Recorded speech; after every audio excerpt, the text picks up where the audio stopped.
Hello, Tony Fletcher 4 and Aero Wolf Z and Raticor Gavo. What program is he using? I'm using Sublime Text. 28 people, what?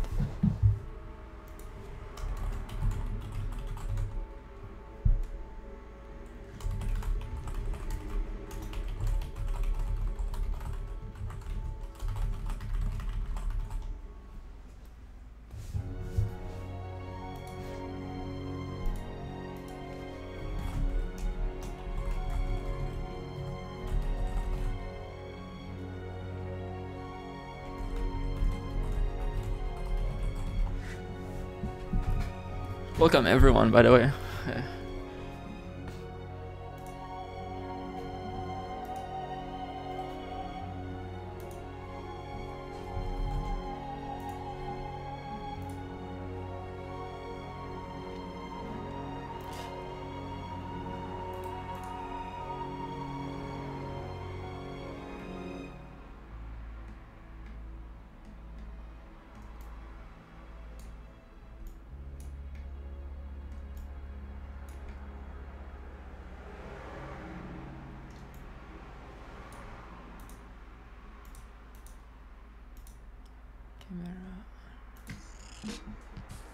Okay, so yesterday I had a couple glitches in my code. Spectate hack. Then I redid my math. Essentially the whole thing was so simple. I guess I was clouded yesterday. Because the whole thing, like oh, wrong color. So let's say you're a robot, you have a couple wheels. So it's and then this could be the front. So it's easy to go forward and back, and it's easy to go sideways. When it comes to going to diagonal directions, you need a combination of both in order to reach where you want to go. Now the problem would come if you're rotated. And then you want to go there. So essentially going that way is the same as going how did that work again? So let's say this is the front.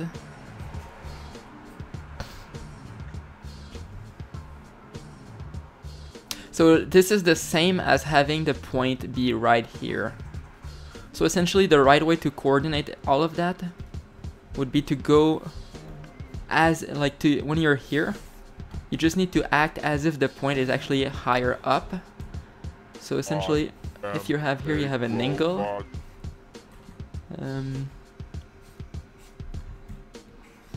This is a theta. So the difference, if I remember right, you essentially push the dot higher up in the same amount as your theta. So that's how I figured it out yesterday after the stream.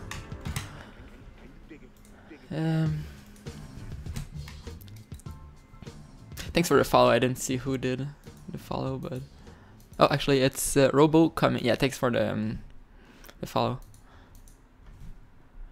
I am a robot. Thanks for the follow, Aero Wolf Z. So what I'm doing right now is a game of robot soccer. This is a university project. I am a So you're robot. playing. Thanks for the follow, MacDoodly Do. So it's 6 robots against 6 other robots that are trying to play soccer. The projects are started 2 days last week, so that's why it's still very primitive. Thanks for the follow, Skillerplex. You never seen anyone say hi? What? I am a robot. Thanks for the follow, Never Quit Games.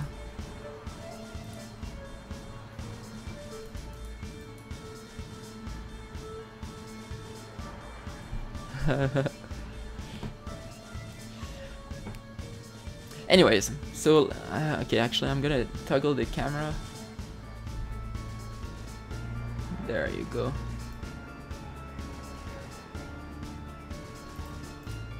So now put that like that. Okay, there. So the thing goes towards the ball. I coded different things to allow me to grab the ball from different angles.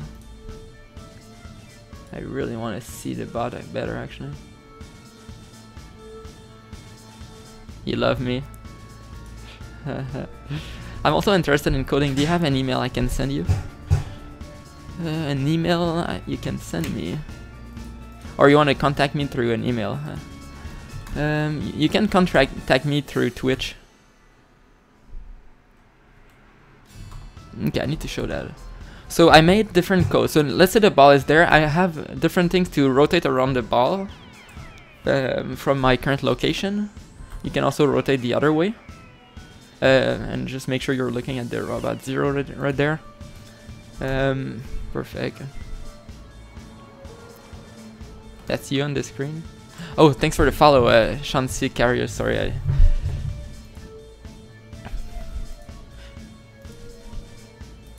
And there's also a thing to allow me to go towards the ball while also rotating around it. Just like that. So it grabs the ball and it can go the other way. As you can see.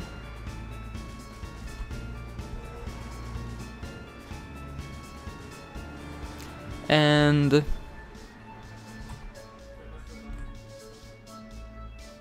I'm able to aim towards the goal and then shoot. Boom, there's a goal. Camera is a bit too close. Do you have Minecraft? No, I don't have Minecraft.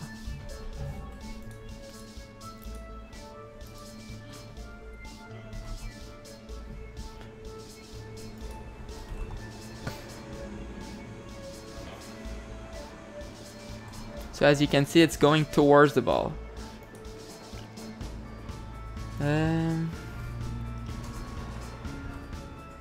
So this comment shows that the bot can look at the ball and go grab it from whatever side it is that I want it to go.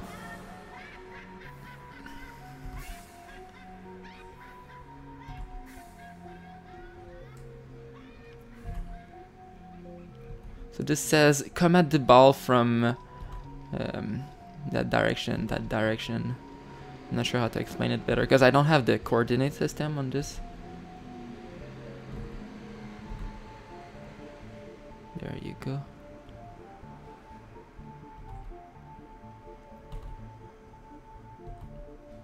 Obviously it's better, like this one is just like that.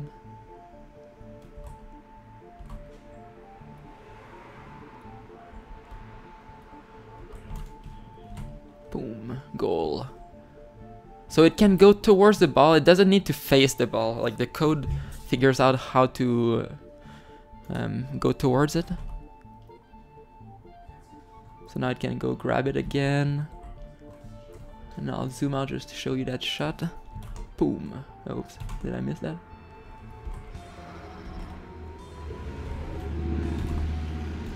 Ah. Missed.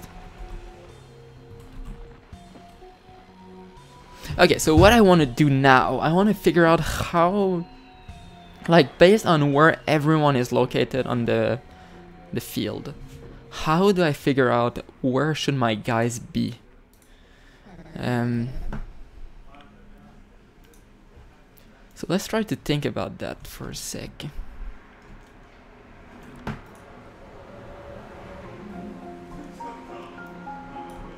So essentially the goal for a soccer player is to be able to get the ball or to bring the ball closer to the goal. So if the ball is here and I want to get it on the other side, how do I do it? One way is to just try to outplay everyone and then do it solo. An easier way would be to make passes to teammates and then send the pass to someone that's open. So the goal will be to find a way to move players in some open spaces. And this code is going to be very similar to what I did with Agar. Open space code.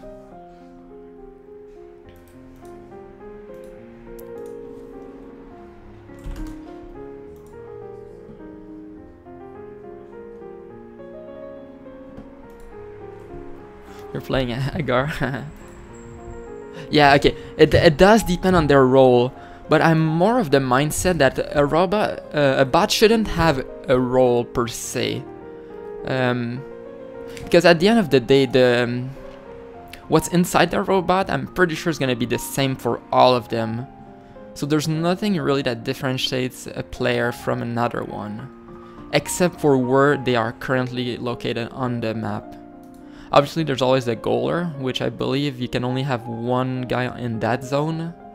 And if you stop the game, you can swap one goaler for another one, but I don't see the point in that unless your bot is broken. I don't think you need to change the goaler ever.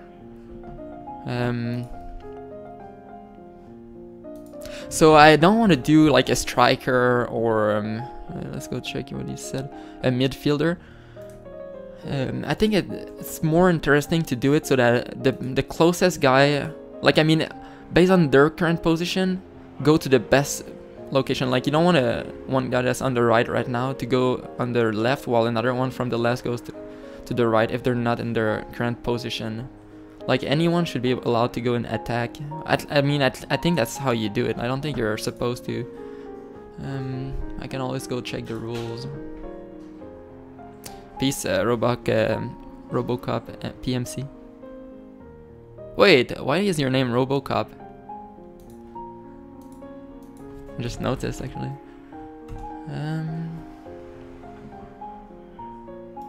What was I gonna look again? Says sell Robocup rules.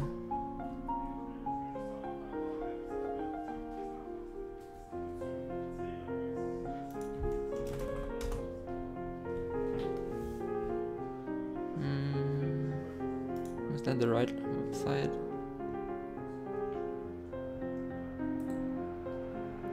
Please say my name once. Hello, Geeky Claus. Welcome to the stream.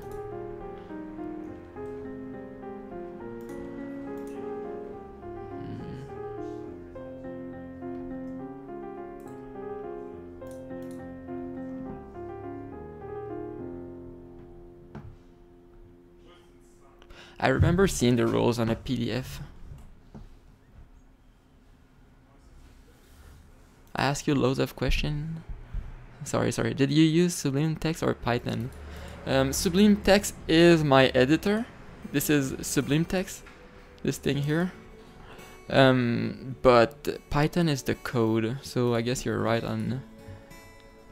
It's both Sublime and Python. What else? The other question? I want to make my own script. You mean your own Agar script?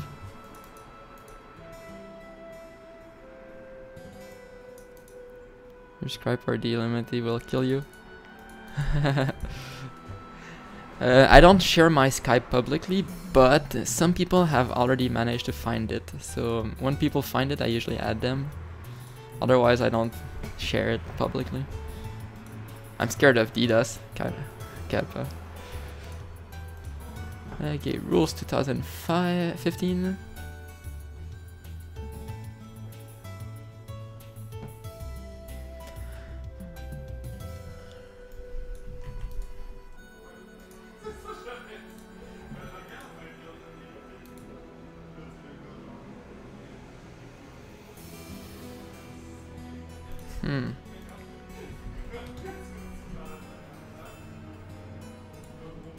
Okay, so the ball, field of play, good man, safety in. Okay, so a match is played by two teams, each consisting of not more than 6 robots, one of which may be the goalkeeper. Each robot must be clearly numbered so that the referee can identify them during the match. The goalkeeper must be designated before the match starts. The match may not start unless both teams have at least one robot.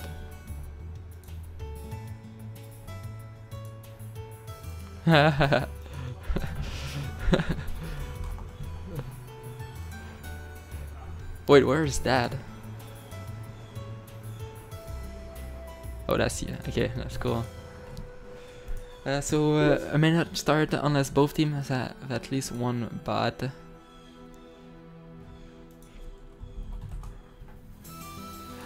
Okay, inter-exchange. Robots may be inter-exchanged. There's no limit on the number of inter-exchange. So you can have more than 6 bots in your team, but only 6 on the field.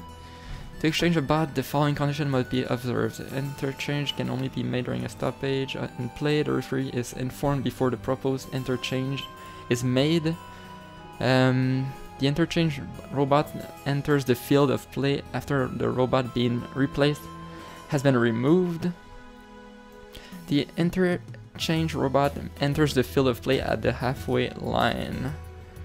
Changes the role keeper, and if the other robots may change places with a goal, provided that the referee is informed before the change is made of which robot will be the new goalie.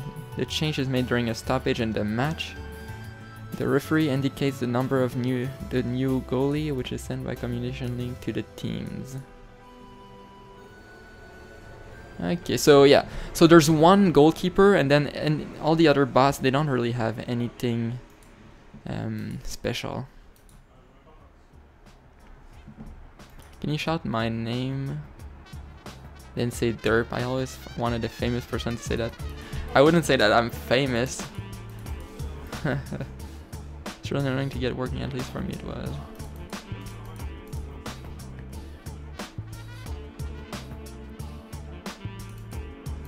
You don't import code. This is only a text editor. What that means is that it's just like Notepad. You open the file, you don't import it. Or do you mean import those things? I don't think so.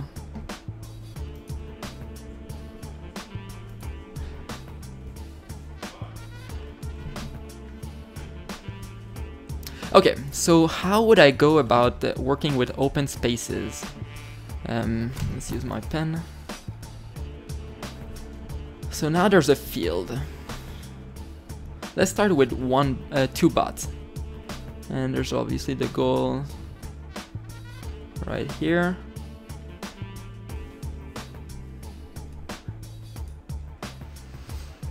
Okay.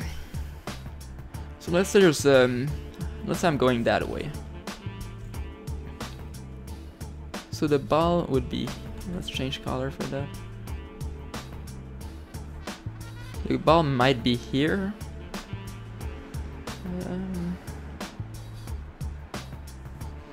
My guys are gonna be blue, so let's say I'm here. That's not good, blue.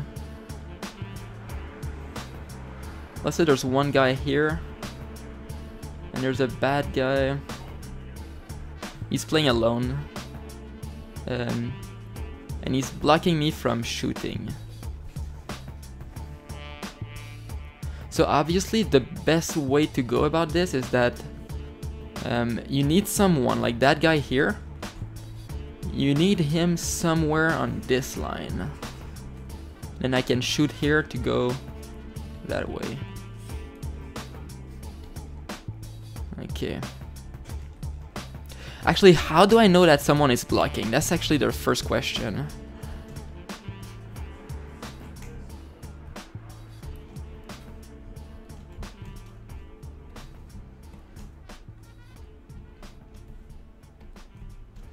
Okay, how do I know that someone is blocking? The best way to figure that out is with my obstacle code from Agar, I think. Which is very simple. So there's one guy here. And then I make a big zone around that guy. Bigger than him. A zone that I can assume he's gonna be able to block everything inside of that zone. That's gonna be the first idea. So if I'm here, I know that he's blocking the goal because... Thanks for the follow, King Cup. Is it possible to give all my robot a formation for them to go forward or back? It is. You won't do one thing.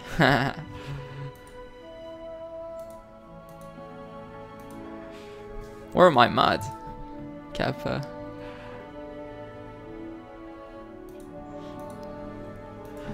Okay.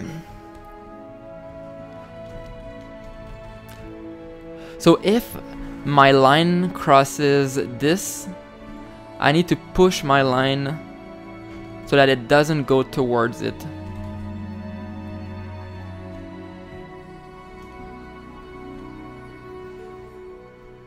Okay. So this is used with the sort of line of sight code, but not like a fake line of sight. It's just a tangent of a circle. Perfect. Okay, so you know you can't shoot if the goal, the outer boundaries, if they are, if you extend, okay, if you extend the lines, I mean you don't need to extend the lines because side of a line code works without extending it. If the goal is between those lines, you know that you can't shoot. Okay.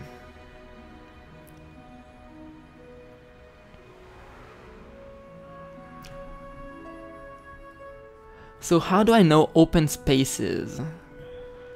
So how do I know, like, let's say there's a bad guy here. Whoa. Didn't mean to do that.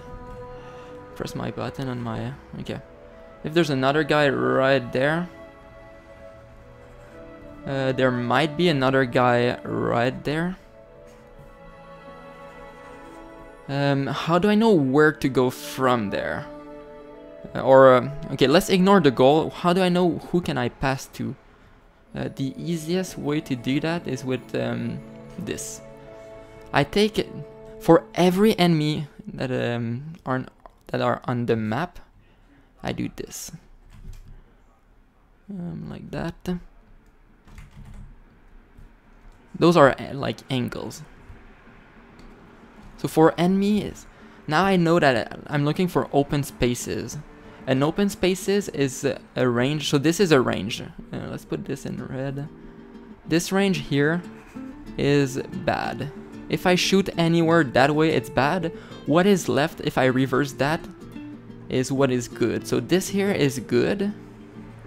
This here is good. And this here is good. This is from this bot's point of view. It's actually not right to say this bot's point of view. It should be from the ball's point of view. Because at the end of the day, you shoot the ball from the ball, not from the bot. If that makes sense. So let's say the ball is right here. So now, based on that, if I want to pass, and let's ignore backward passes, and I'll just put this here to say this is the goal I'm aiming for.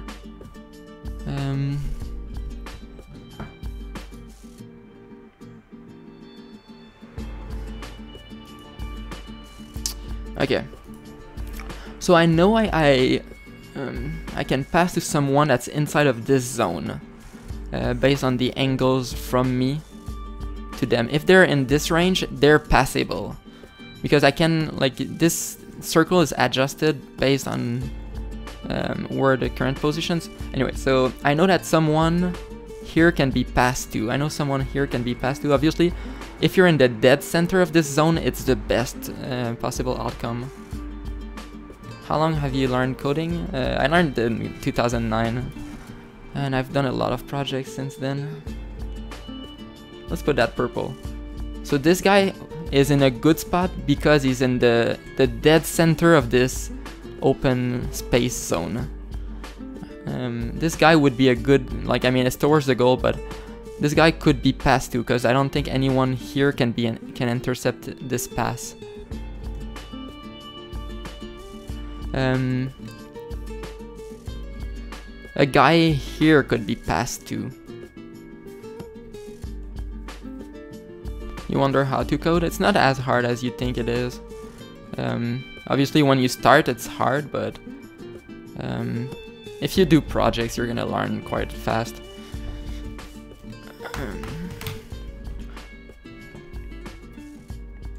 One of my first project is online, and it's really bad looking.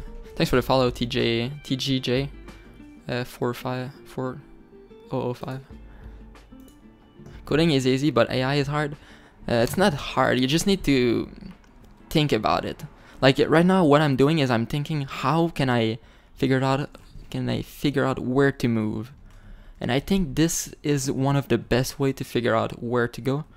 since it's based on open spaces.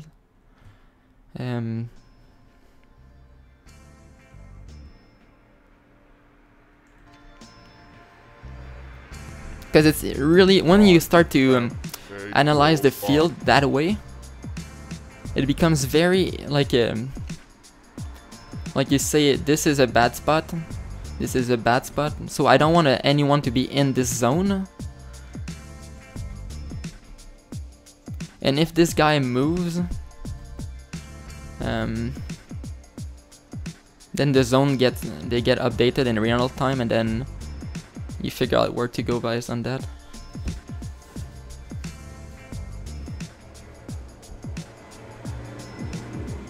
Like, let's look at another scenario. Right now I'm just making scenarios up to see how my current thinking can work.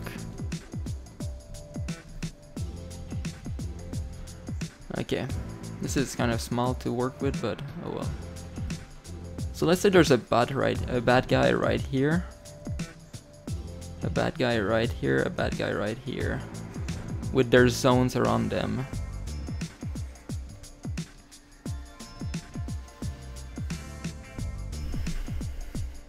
You're studying AI. Does bot making fall under artificial intelligence? There's like two big categories for AI. There's this kind of AI that I'm thinking about right now. This isn't like, there's a part called machine learning, where the bot sort of learns how to play the game. One way of doing that is that you make it feel good when it does good stuff, and you make it feel bad when it does bad stuff. When it does bad stuff, you update the different... there's some values that are used to determine what to do. If it does bad stuff, you want to readjust those values. If it does good stuff, you want to reinforce those values. That's the basic idea. So this is the machine learning. This part here, what I'm doing is something else. It's AI still, but it's more like I'm trying to figure out how to beat the game. So the bot can only be as good as I make it.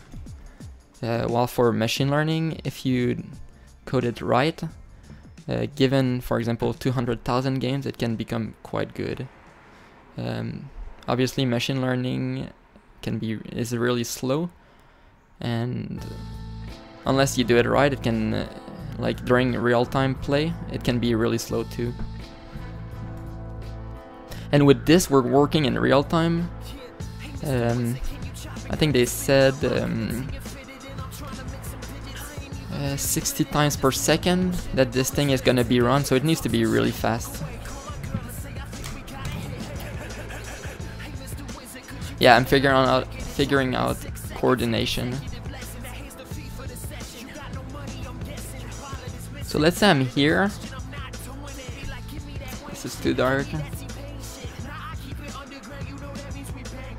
So based on that, I see that, I see that.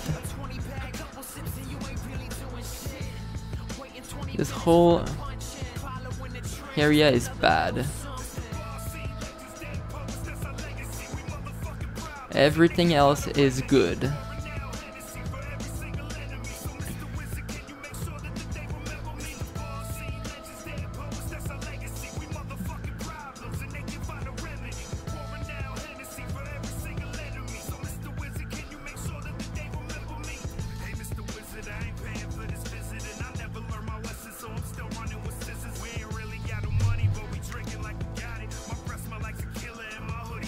So one way of making this space, this is like, I would say, negative space, this is positive space.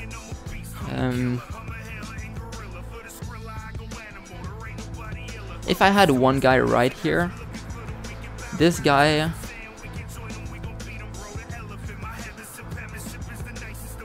I should make the lines yellow actually.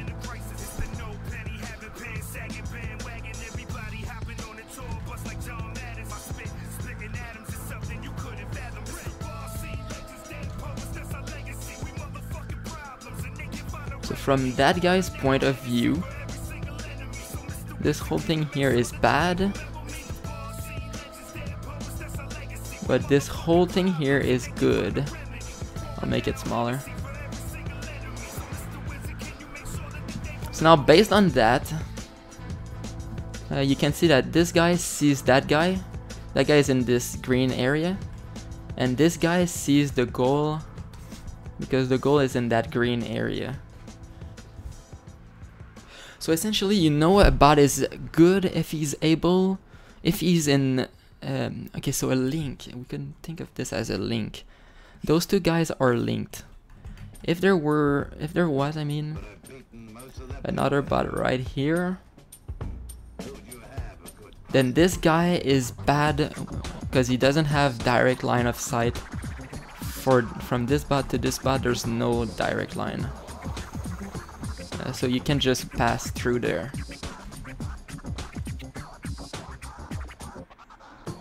So you want to position your bots to increase this green field. Whoa, this music.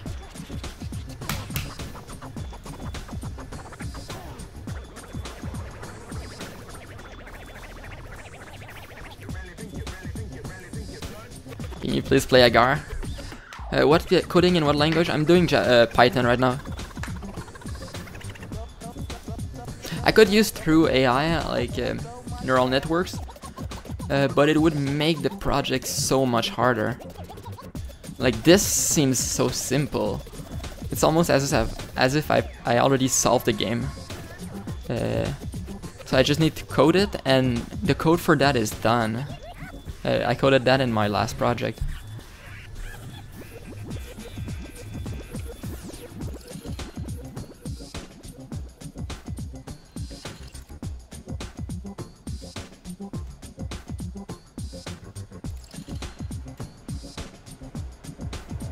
Welcome back, Robocup PMC.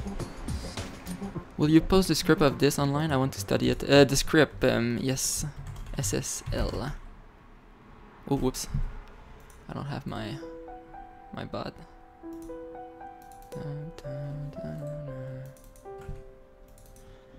Give me a sec, I'm starting that.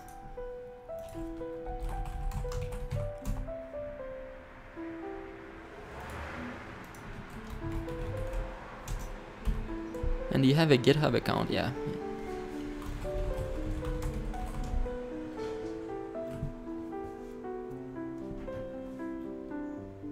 Hey, where are you from, Geki class?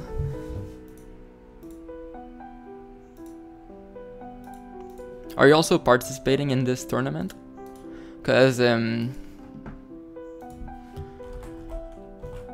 guess it's a good time to show this video.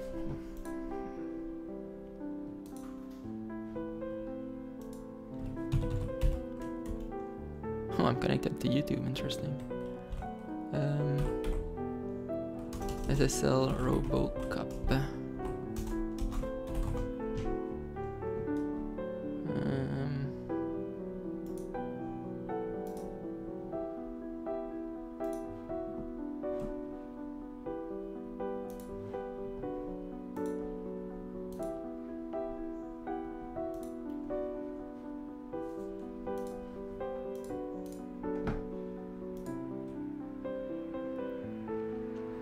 Like, look at that. So the field, like my drawings are really small. As you can see, the bots are small compared to the size of the field. So you have a lot of room to work with. My drawings, the way they are right now, it makes it seem a lot harder than it actually is. Because 3 bots are not going to be able to block the goal that well. As you can see. Like, that's 3 bots right there.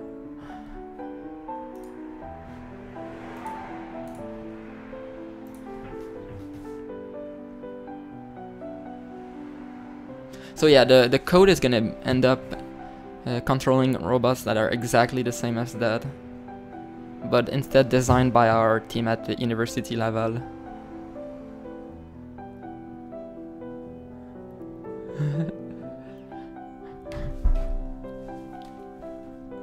I can look this video for hours and just seeing how they work and everything. Whoa, that guy got wrecked. Wow.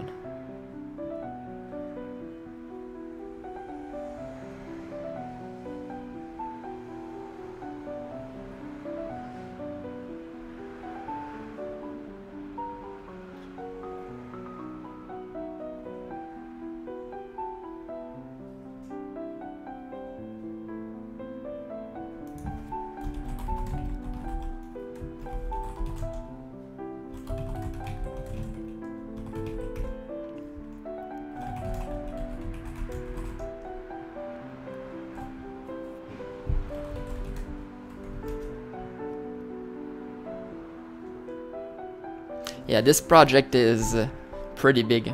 Like right now it looks like I'm the only one working on this. It's because we're currently just at the start of the year. So right now I'm just messing around on my own.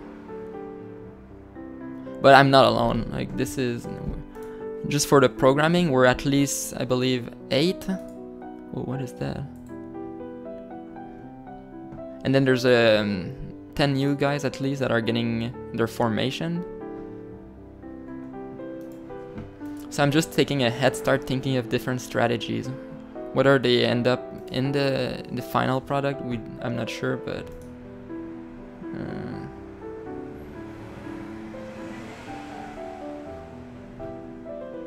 I'm trying to find some nice video footage. I guess 2008.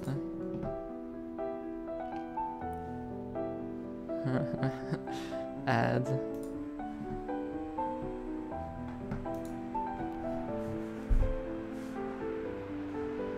So the video I just showed right before, that was for, I believe, 2014.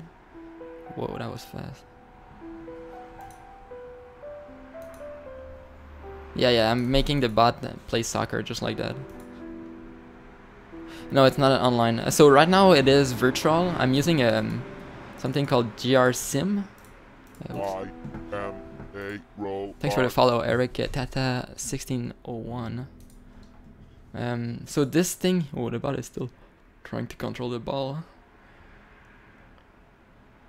So this thing is a simulator. It emulates physics, and it can also add in some noise, so that the bots can sometimes malfunction.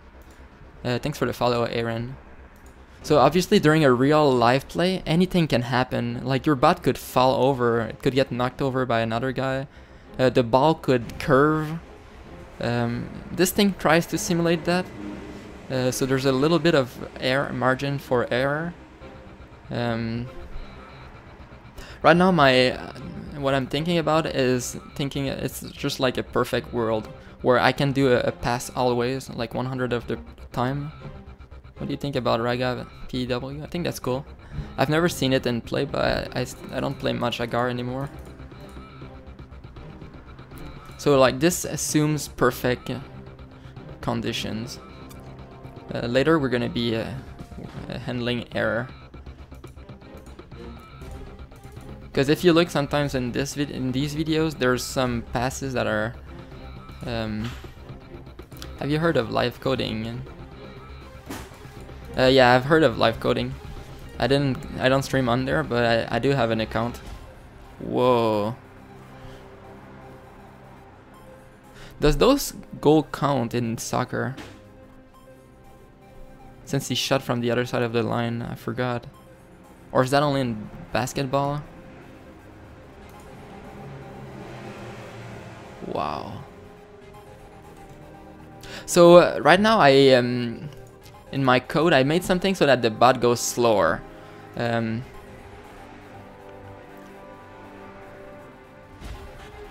counts. Time to abuse that.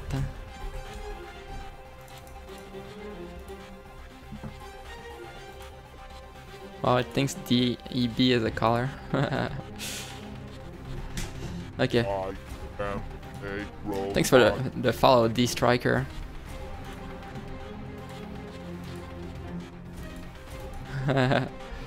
There's actually, now that I think about it, I've been told that MIT does that. So the bot has a picture. Thanks for the follow, GX2B.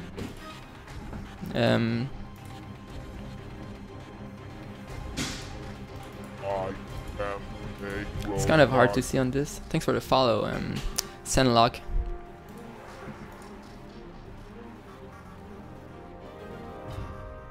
Yeah, very unlikely to work. I am a robot. Thanks for the follow by 6109. Let's go back with that high quality video. By the way, is the video stuttering on stream? I guess it does not.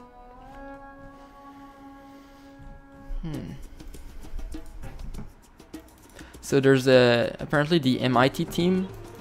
Like if you look correctly, there's something that allows the ball to shoot in the air. And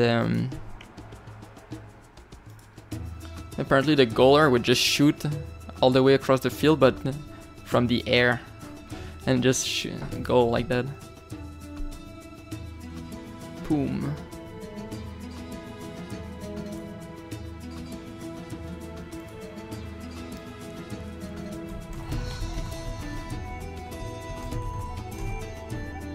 By the way, thanks everyone that's watching and those that are new to the stream.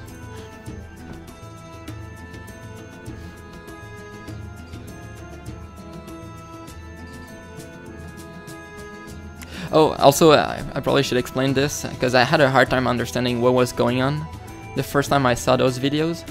Like, who's on which team? The trick for that is that on each robot, in the center, there's a dot with a yellow, and the other team has a blue dot. That's how you can see which team is which. So sometimes you're wondering who's trying to shoot in that goal, and who's going that way. So it's just a dot. And the low quality videos, it's hard to see what color the dot is. Whoa. So as you can see, there, right there, there's like the blue, yellow, like there, 2 blues against 1 yellow.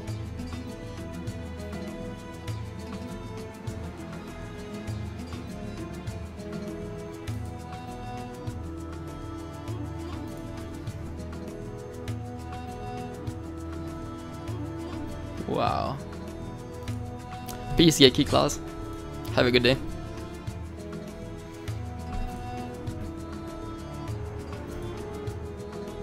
I'm surprised that there aren't more people watching that video.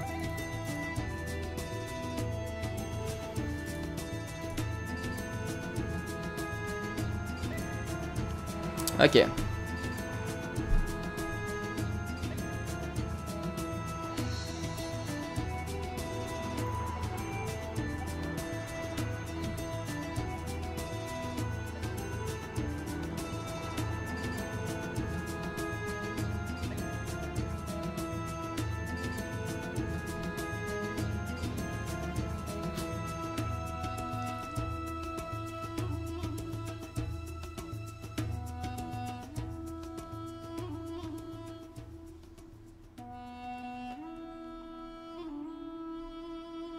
So every location, you can rate your current position based on how much value you bring from that position. For example, let's take this current situation. Do you want to be here or do you want to be here? I mean here or here? Do you want to be closer or do you want to be further backward? How do you figure that out?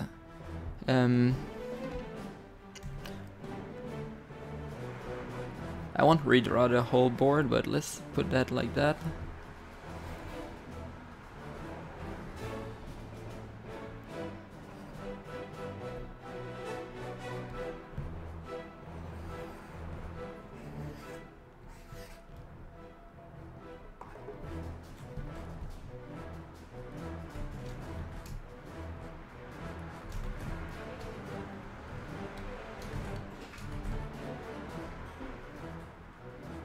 I am a robot.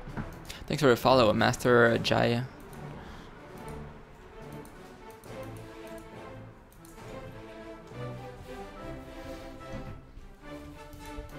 Okay. So the goal for this is to make this angle smaller. The smaller this angle range, like this thing here, the smaller it is, the better you are off. So in this case, if the bot was here instead, let's draw that. Whoa.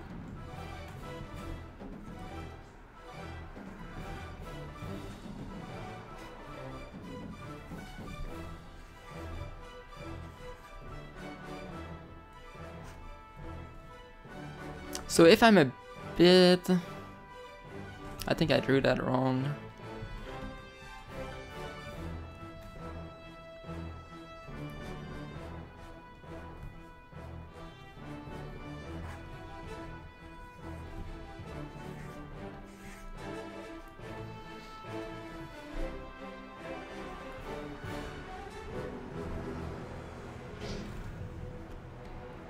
So this here minimizes their effect. Because as you can see, this angle here is a lot smaller than this one here. Is it better?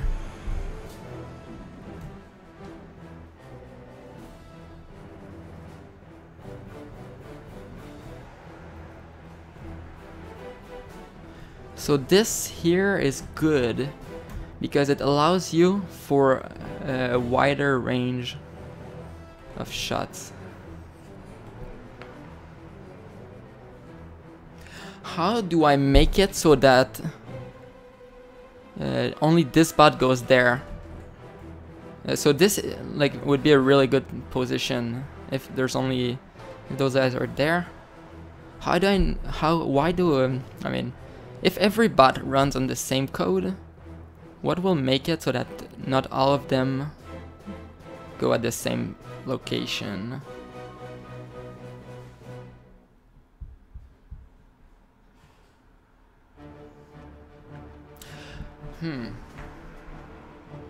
Okay, so an idea would be that among...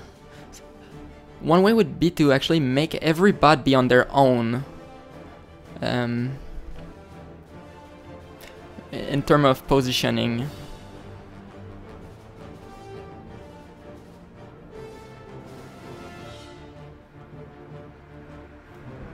Does that make sense?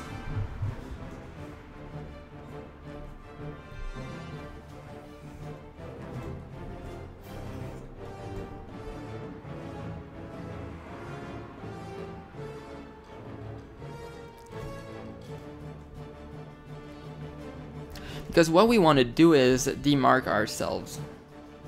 Like, stand out.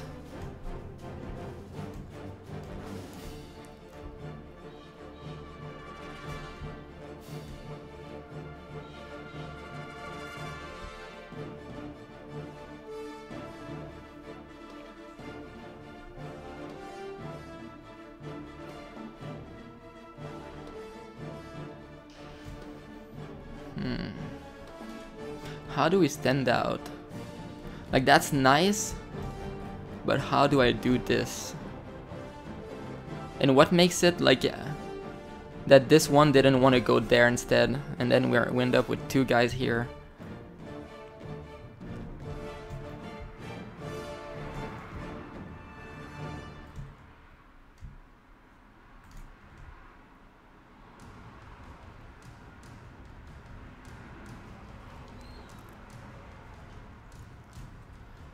And I would guess that like this green open space, oops,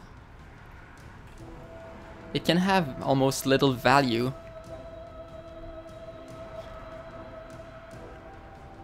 If you don't see any one of your teammates.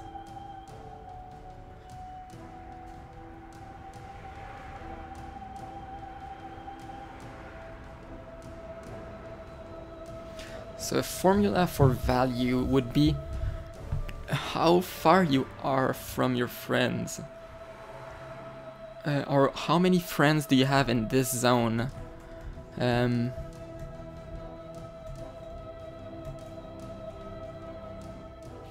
Okay, let's say like all the enemy guys are lined up like this, and I have one guy on the other side.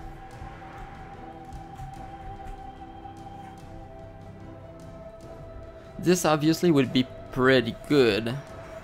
Whoops.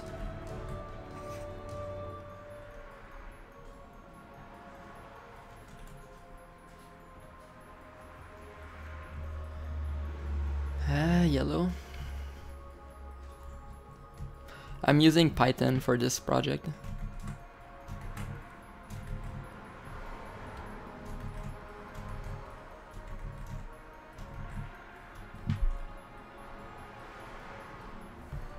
So this is a very wide angle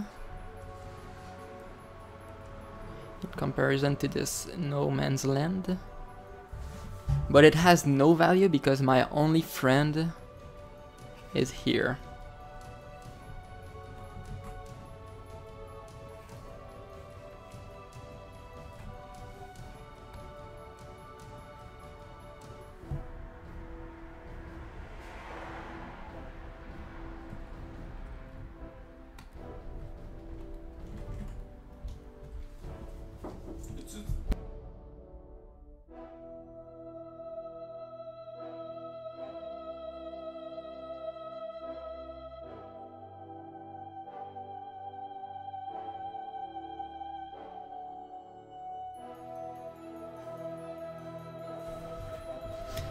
Okay, so am I figuring out the offense or defense? I'm not really figuring out. I guess this is more offensive. But this is not really offense or defense. It's more like generally. How do you figure out where is a good position to be?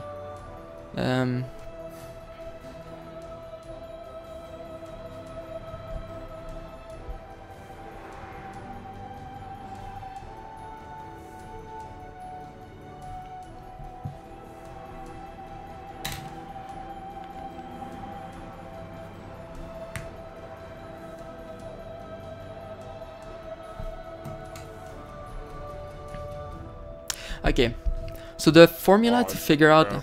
A robot. Thanks for the follow, Monster Masher. The formula to figure out a good location is how small the enemy zone is, how much effect do they have, and obviously, like, if there's one other guy here.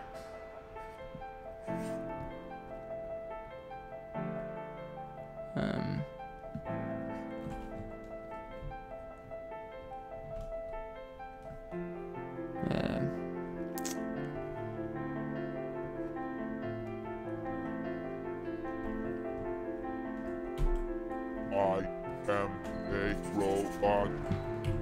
Where did I put my eraser? There it is. Thanks for the follow.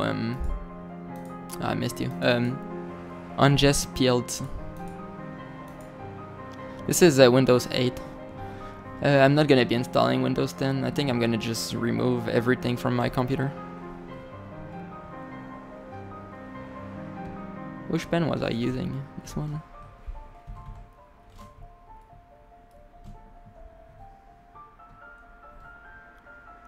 So right there. So this is disjointed area, but it's a factor.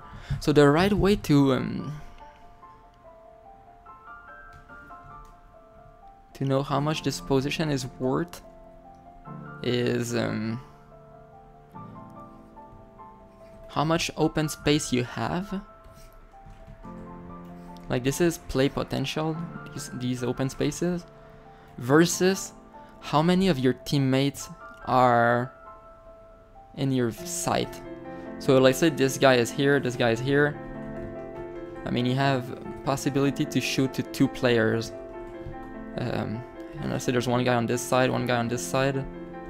Then this allows you to do this. You know 4chan? I know what 4chan is. I don't have an account there, and I don't think I've ever gone on that site. I do go on Reddit, but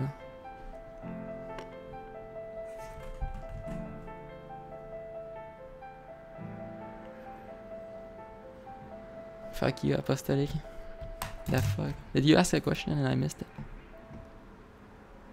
I don't think so.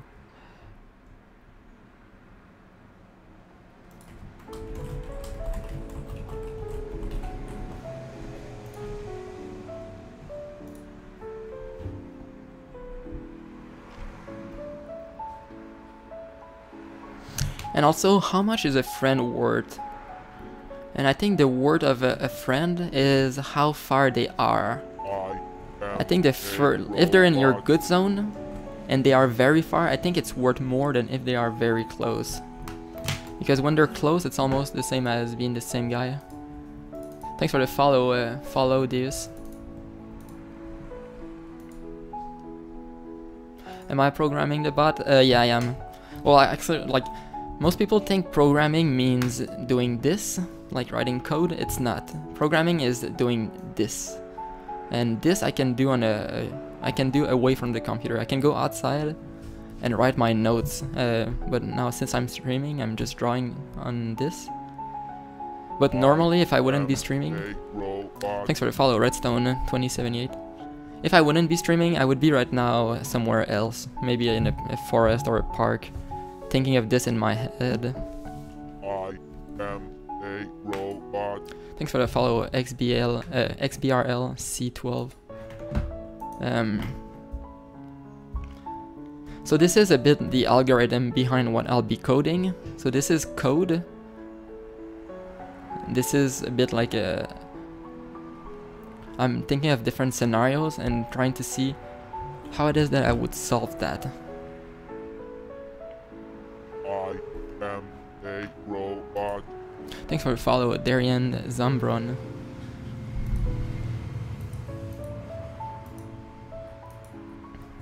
So yeah, a lot of people, I see a lot of questions like, how do you do with this?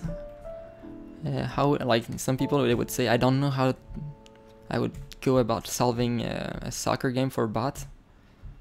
And then they sit at their computer trying to write code. The reason you can't write code is because you didn't do this. And you need to do it. You need to think about how to solve the game. Like when I played Agar, when I made the Agar bot, I played the game for hours before actually coding anything.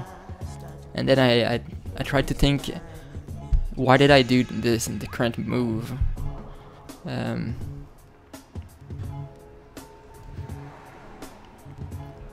For this game I can't play it, but I can run different simulations in my head, and the interesting scenarios I can just draw them and think about them. Yeah, I made the bot, I did. What's going on? I'm going to be... I joined a university student project where we're going to be building... I'm not going to be building, but a team from our group is going to be building the bots. Another team is going to be doing the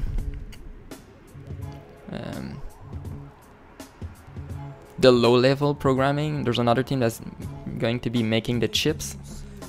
I'm on the highest level team, where we're coding the AI. So high level means I'm almost not gonna be seeing the hardware.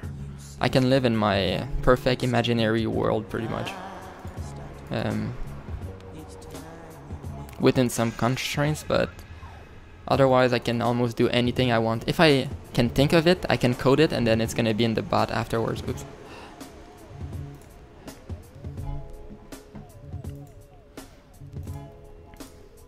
So when you're doing the AI, it's almost your only limitation is your imagination and how you solve different problems. Oh, it's hard to speak sometimes. Stop saying shit.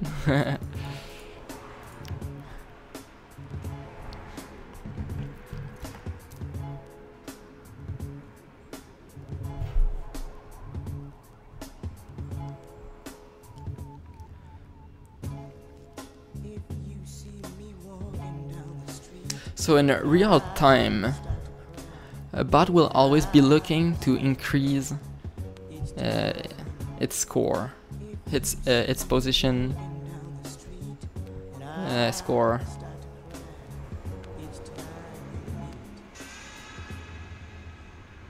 A buzzbot creator.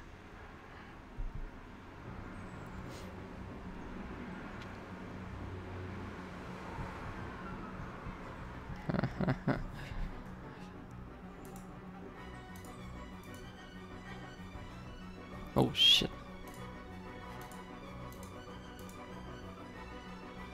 Give me a sec here.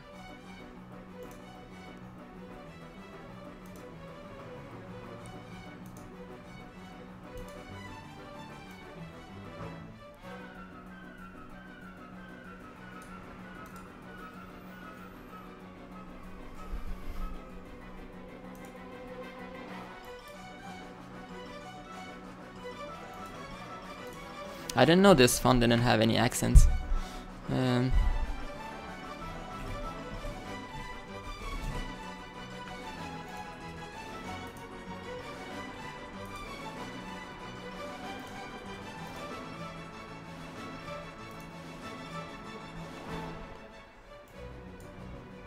Oh, I'm in Windows. I can use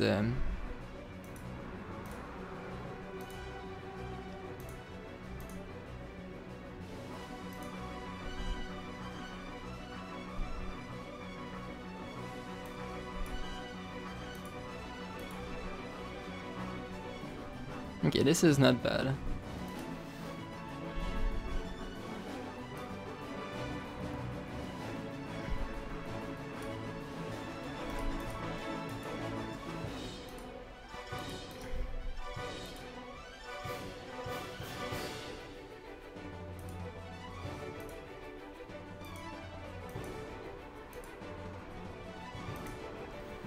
Anyway, sorry for that. So I'm making a team of 6 bots that are gonna be competing in a soccer game. Since I just started, now I'm thinking about how I'm gonna be solving this game. Different strategies that I'm drawing.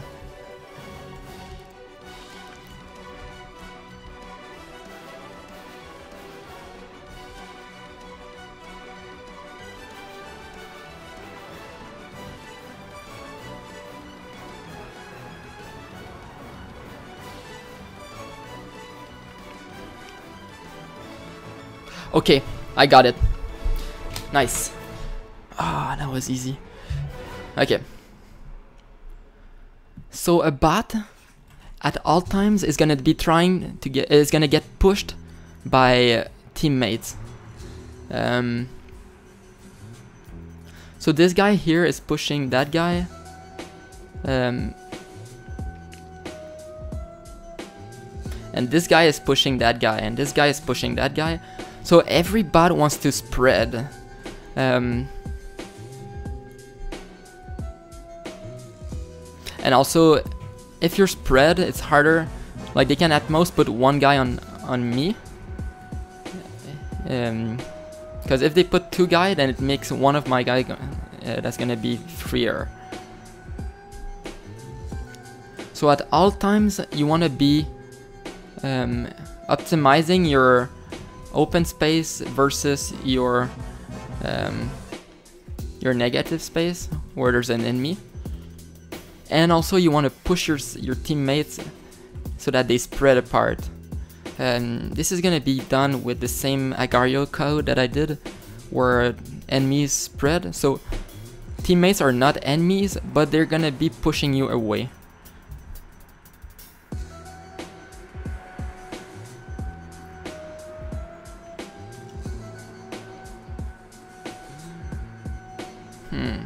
That makes sense, right?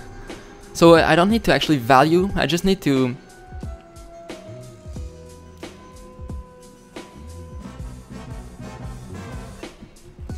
So let's say I'm in this situation where I have like 4 bots, one after the other. One beside the other. I'm gonna use pink for that. So this guy is pushing him away. But it works both ways. This guy's pushing him away. And so eventually these guys are gonna be all going in their separate directions. This is keeping in mind that there are some enemies. So they want to both go away from each other and optimize their open space. Okay. And obviously this works. Oh. Yeah. Perfect. So this is all gonna be done in real time. So there's no prediction that needs to be done for this.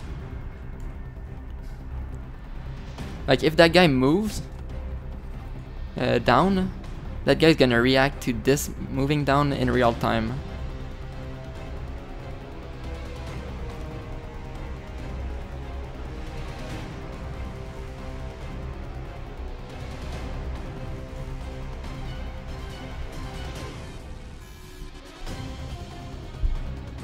Hello, Schwitzer 2000. Welcome back.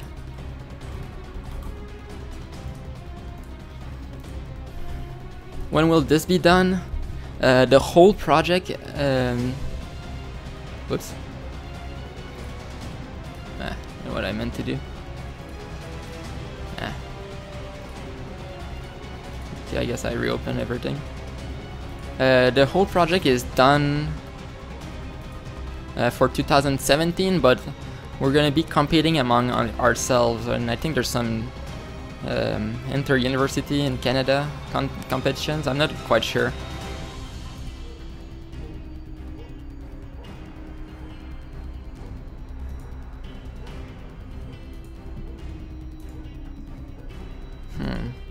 This thing is just so cool now.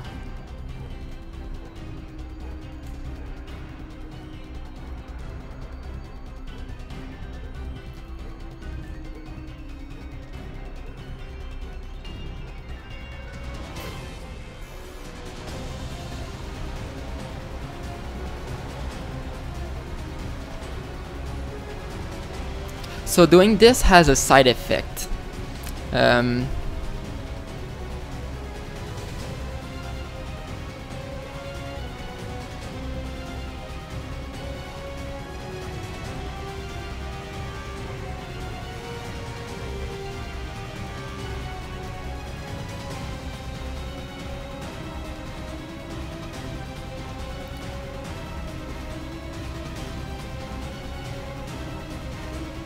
Here, so there has to be a variable set for every bot. Let's say this bot has the ball. Okay, so the goal for each bot is to always see the ball, or see someone that sees the ball. So if the ball is here, this guy can say, "I see the ball." I'll just put an orange circle.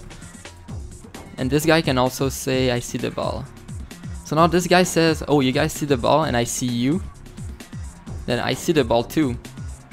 So this is gonna be a way to do a sort of ball network. Because you always want to... Okay, that's good. So you want to either see it directly or indirectly. I guess I'll do this as... I don't see the ball, but I trust you guys that you do see it. And if you see the ball, it means you can be, you're a candidate to get past. To get a pass, yeah.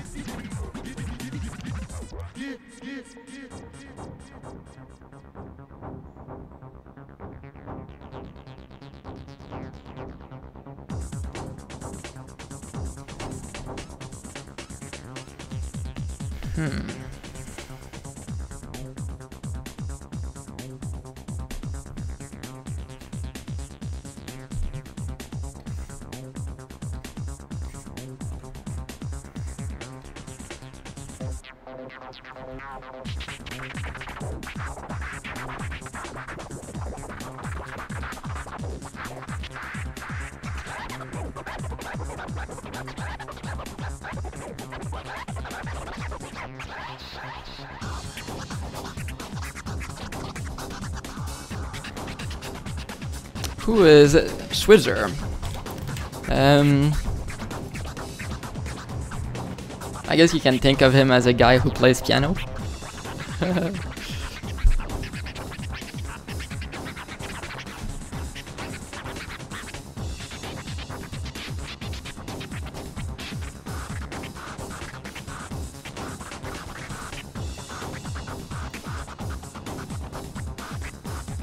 I wish I had a way to draw debugging code on this.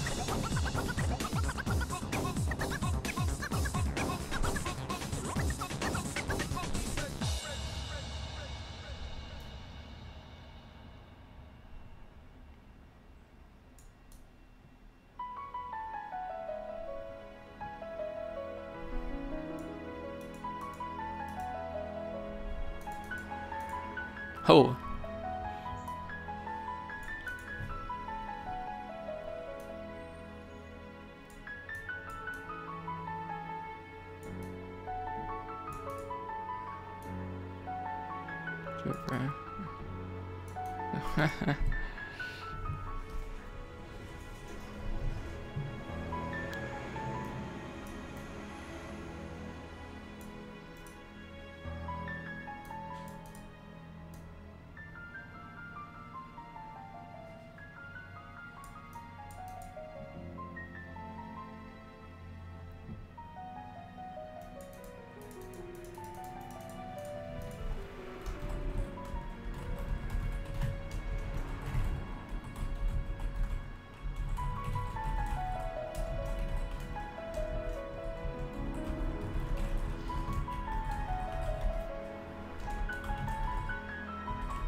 Hello, UD. What's up? I'm trying to figure out how to make a 6 bot play as a team to win a game of soccer against 6 other bots that are made by another team.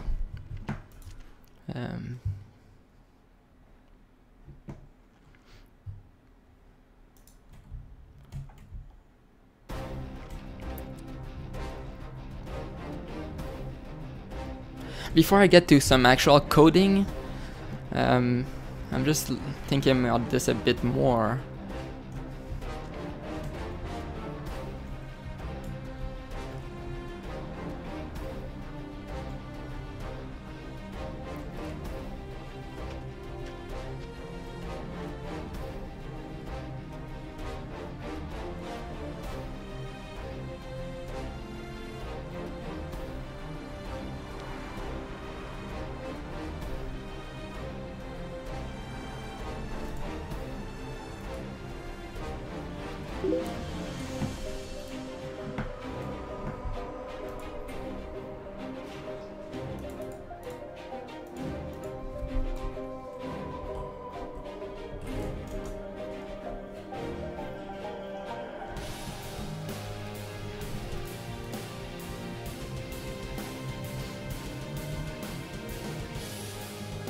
The fun thing with this code is that it's so fast to execute in real time, because this is only some tangent calculation, and this guy knows that he sees me if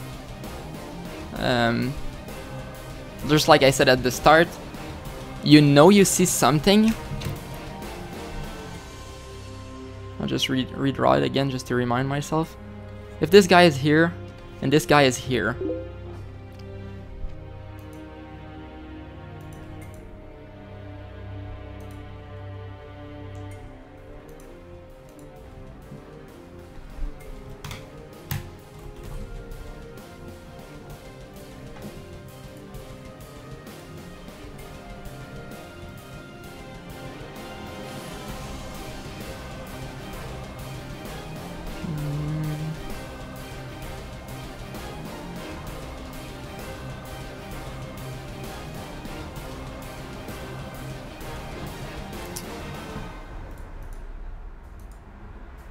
okay, sorry, I got distracted there. So this guy sees this guy.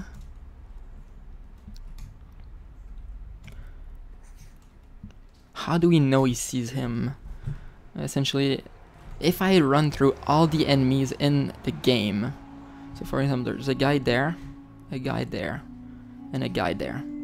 They all have some area around them where you can assume that if you pass through that, they're gonna intercept the pass.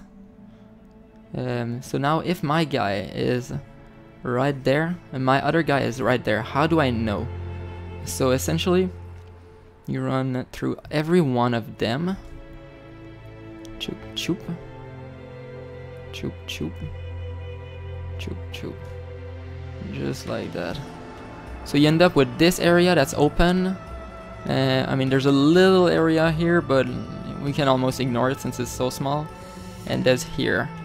Now if I go from this guy to this guy, I'll use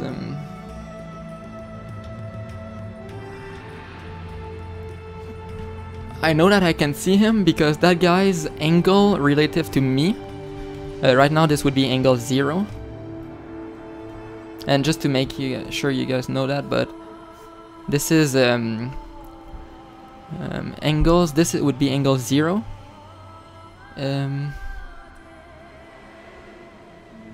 I have a memory blank from where you go, but this would be here pi.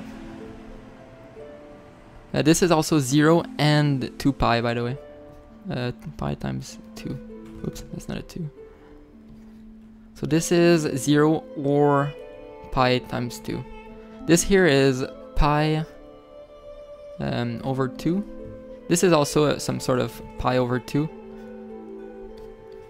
And one of them, I don't know which one is, but it's pi plus pi over 2. If you want to look at angles, this would be equivalent to 0, 180, 270, and this here is 90. This is assuming I'm rotating that way. And this is the same. I should have changed color. Oh. Okay. So right now this guy sees him because... So you can say this area here, this might be angle 350. Okay, let's give it a bit more range. This might be angle 300 right here. And this might be angle 350. So then you can say anything from 300 to 350 is void. Likewise, anything from angle 45, I just switched back to angles, all the way up to, let's say, angle 70. This is void. This whole area, you can say, if someone of my team, from my point of view, is at angle 50, I can't pass to him because that area is bad. I'm getting blocked by someone here. Likewise, this could be angle 70. Oh, okay, well, I kind of used a bad number for 300, but this guy is somewhere. Let's say that this is a very weird angle, and this could be angle 250 up to 270. If those numbers were to be used, then I know that someone that's in angle 290 is open for a pass.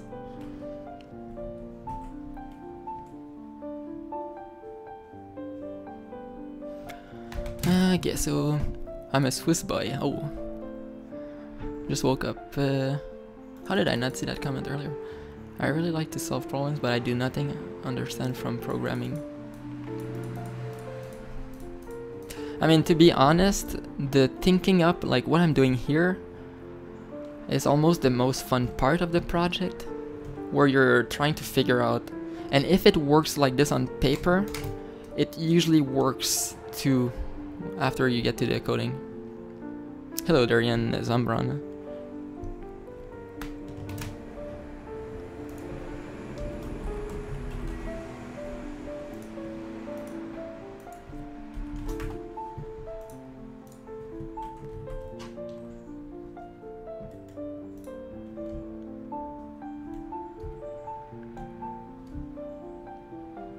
And even if it doesn't work when I do get to the coding, just the way that the fact of thinking about this is fun enough on its own.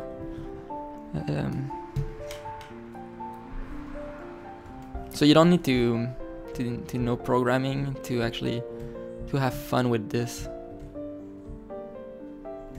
I mean, I would encourage people to learn programming, but if you don't, at least you can sort of start thinking about this. Like, okay, I'm gonna go on a big sidetrack. For example, let's say you have your toilet. Okay, I'm just thinking of this out of nowhere, but and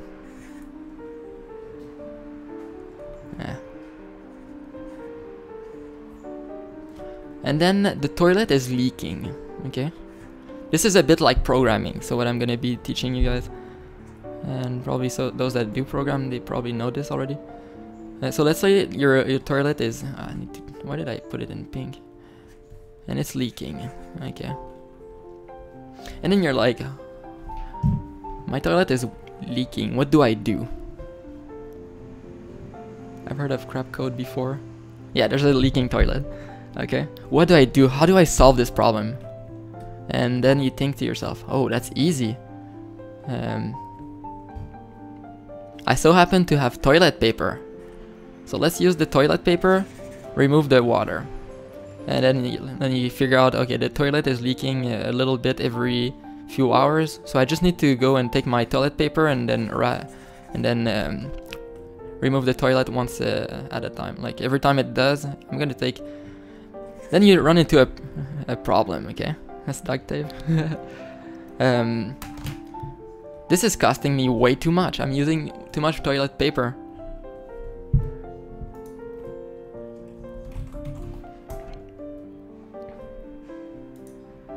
Okay. Then you say, oh, okay, well, toilet paper is too costly. Maybe I can solve the problem some other way.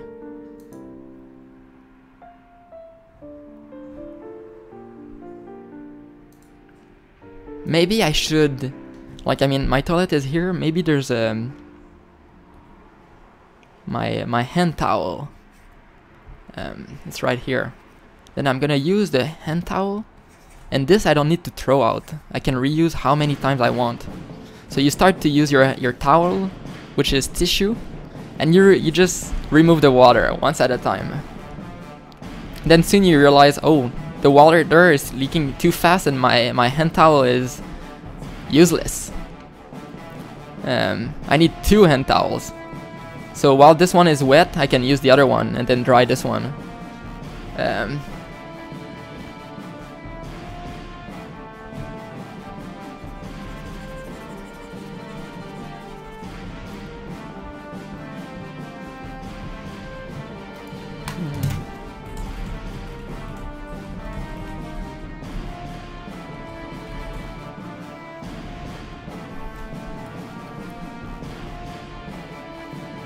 Okay, so now you just solved the problem. I have you solved the problem. Like there's no more. I'm not even sure why I was saying that. Anyway, I'll just keep going. So now you start your paper towel business and you have a happy life. No, okay, that's not what I wanted to say.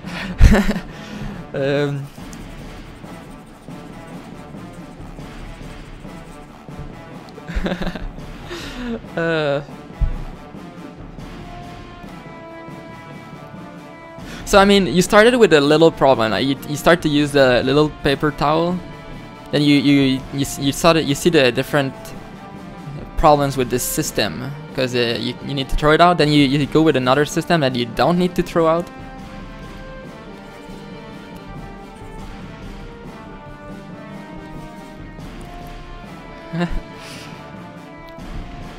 But then if you start to take a step back and then you say, why is the water leaking in the first place? Is there a hole somewhere? Maybe it's condensation from the heat.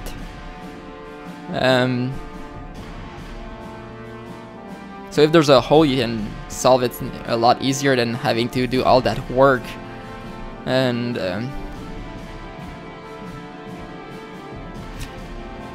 maybe this solution didn't work, but just thinking about how you like this thing, it's fun in itself. And then thinking about how to go from there to the paper towel, this is fun in itself. It might be not the best way to solve the leaking problem, but the steps you took in your mind to solve it is fun. And then eventually when you do find the right solution, oh, maybe there's a reason the water is leaking. So right now I'm patching there's like a bug, and I'm going around the bug to solve it in the first way I can think of. I'm trying to hide the bug or hide this problem. But then you can go to the source and solve it right away, and then when you do that, it feels like you just solved something amazing. And it kind of feels good when you do get to, like, every step feels good. When you start to figure out this and then you add another one, it feels good. Then when you do solve the problem, it feels good. So it's a bit the same with this project. Right now I'm thinking of different ways. Maybe they don't work, but what I'm thinking here is fun to think about, and I don't need to learn coding to do this. You just need to learn a bit of common sense and a bit of problem solving, and you don't actually need to know how to code to just start thinking about this. And if you do eventually learn to code, then you're gonna be able to start applying whatever you did think about. And this type of thinking works in real life. Just like I just showed you with the toilet. This is like programmers' way of thinking about how to solve different problems. And when you do become sort of, I'm not sure how they call it nowadays, but I guess an engineer. When you do start to think like that, it's kind of fun. Because every little step feels like a puzzle.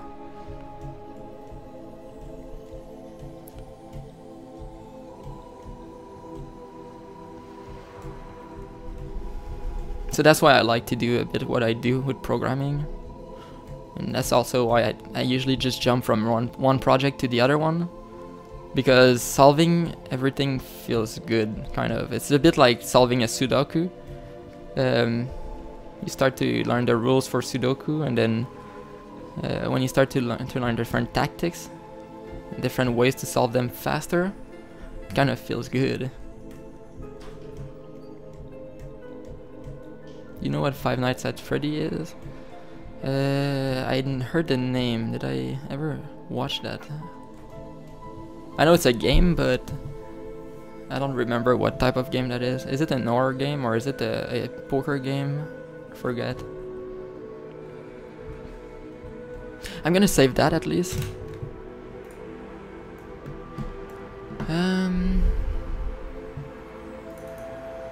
This is my paint, Robocup planning.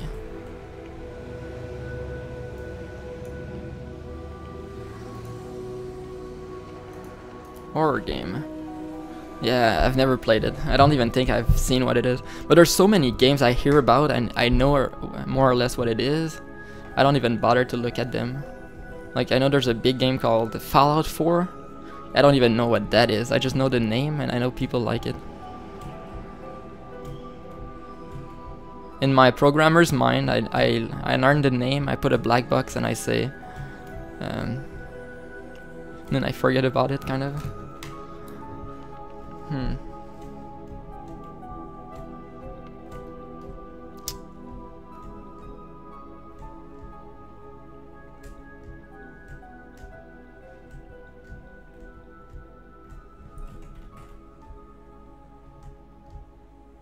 Did I zoom in? Yeah, I did. This is why I like my paint quite a lot for programming. Oops, I can't even... Okay. Because you can see all your ideas when you zoom out and it feels like you're working. You're missing out. Hey, I bought the game called Witcher 3. I didn't even play it yet. Maybe one day I will, but I have the game, but I've never played it. I guess it sort of balances out for the people that download the game for free. That's not why I bought it, but I thought I was gonna play it and I never ended up having the time to do it.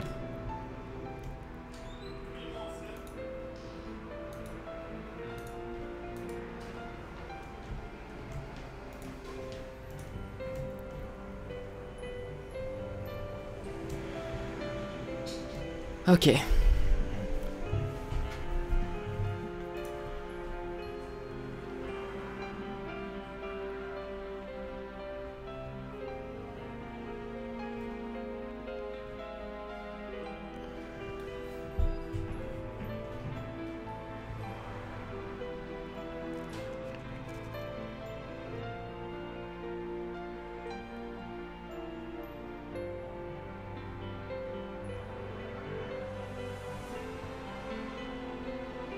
Oh, I didn't know they described this whole pattern so well.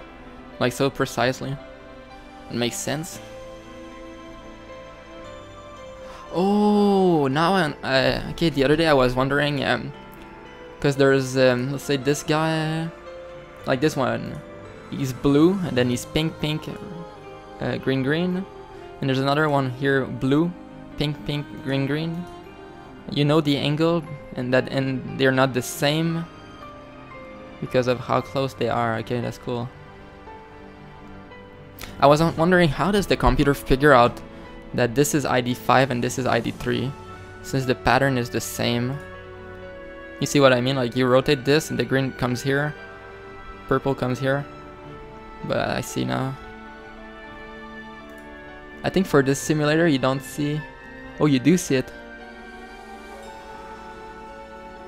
This bot has been doing this for an hour already. He's having so much fun. What name of the bot that comes to you when it spawns? The Appas bot, maybe?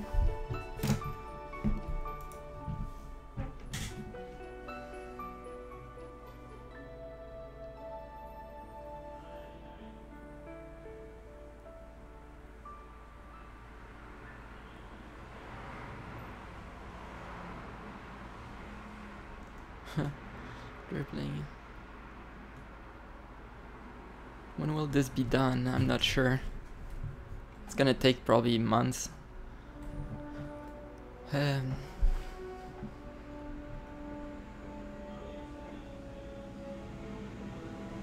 Wow. I wonder how I would solve this problem where it spins. Because I would assume the spin is really hard to control. And if you don't control it well, how can your other guys know where to go to catch that ball?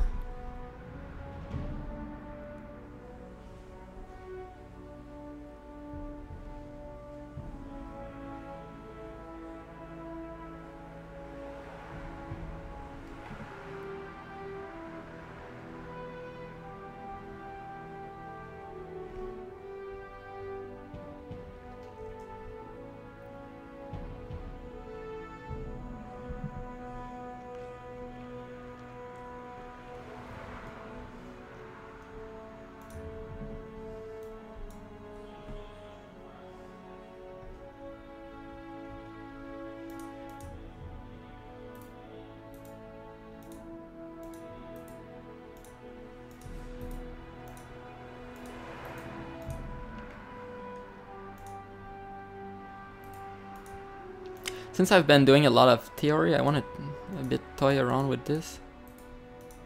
Just see what are the limitations to my current controls. I showed that a bit earlier, but now I'm gonna make room so that it's easier to work with. Whoops. Okay.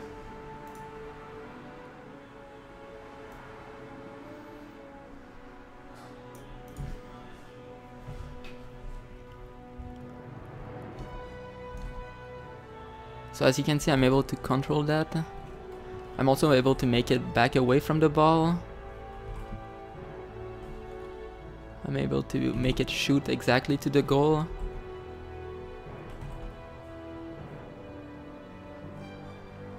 The speed that the bot is going, Sony or Microsoft? I'm not sure which I prefer.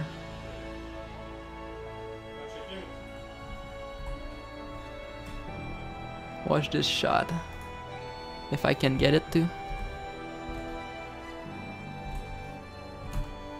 Boom.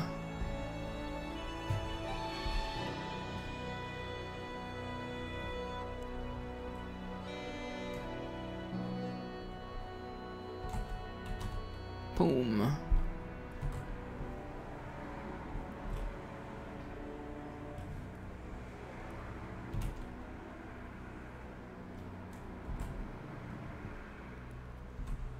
So this code sort of goes towards the ball, following a sort of arc.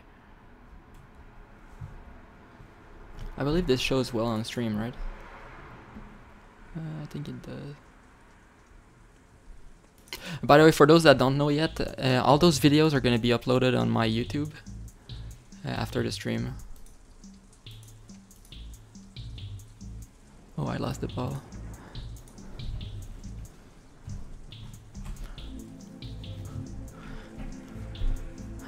And with my current code, I'm able to control exactly which angle to be facing when the ball, like if I wanted to get the ball like that.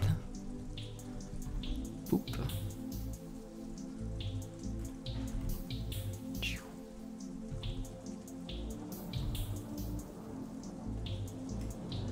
It goes towards the ball, but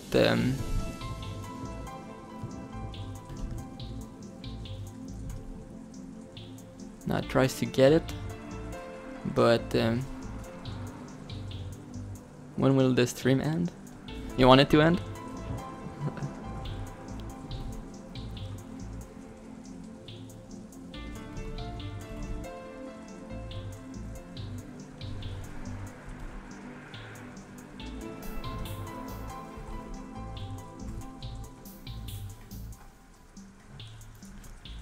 Shoot, goal. So for now I hard-coded the goal location. So I said the goal is at 3000, 0. So that's 0 is the horizontal and then vertical.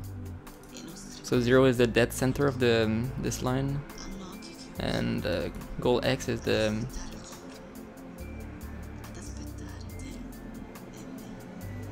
goal X is actually how far it is from the center, and 0 is there.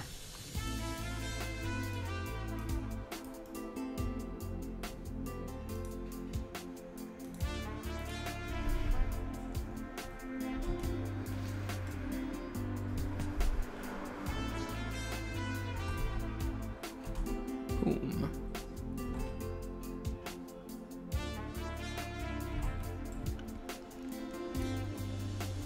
By the way, I can make the bot a lot faster if I change the speed. Right now it's limited to 1. Whoops, not here. 0.5, I mean. I could make it 1.5.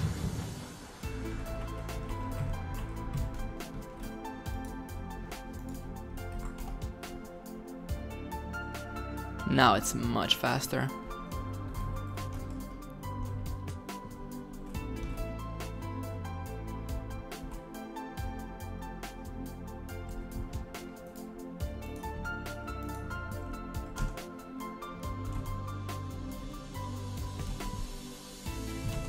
Boom. You don't want it to end? Kappa.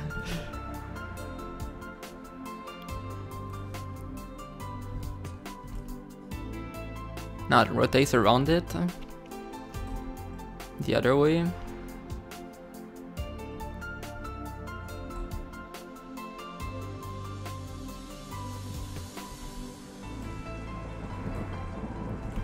Boom.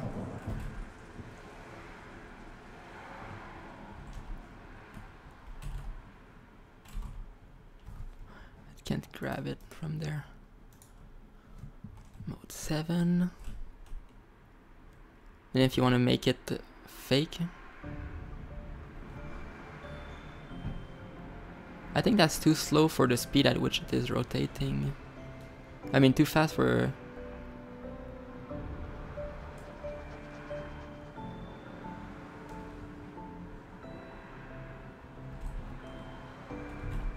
Boom. My main language, yeah, it's French. But most of my work is done in English.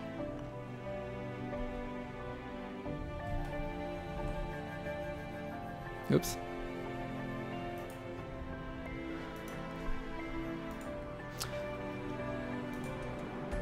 Fish plays Mario. Hello.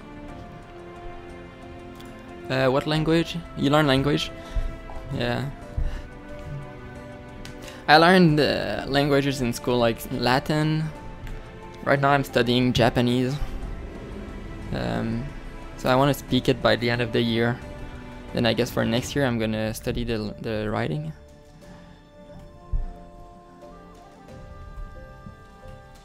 Whoa. Oops.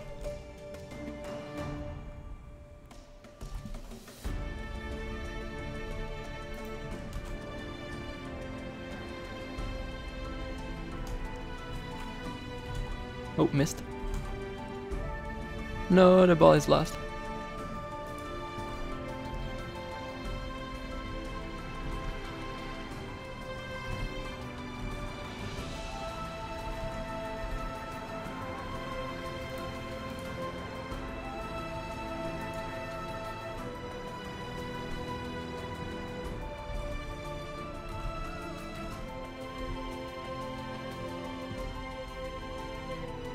I lost.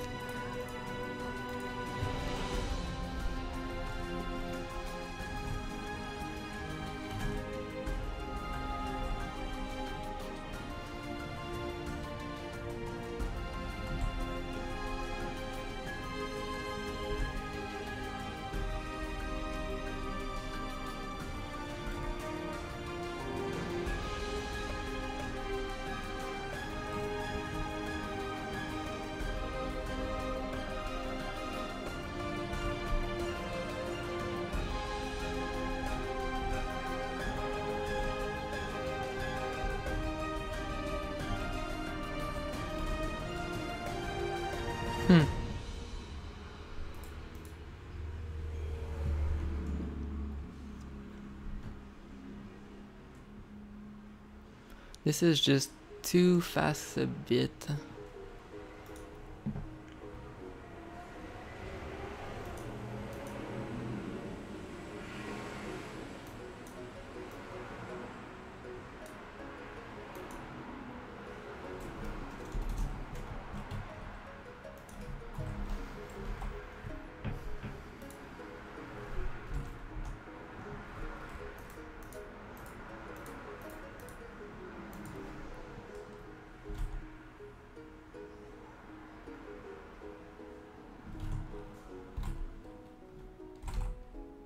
Oh no, that's the ball. Sometimes the ball goes under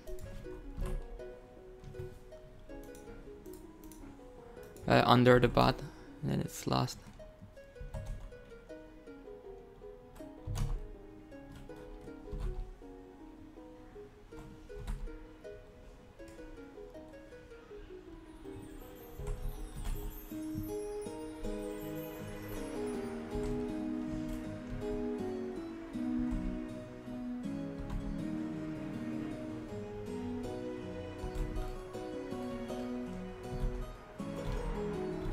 Oh, the ball went under.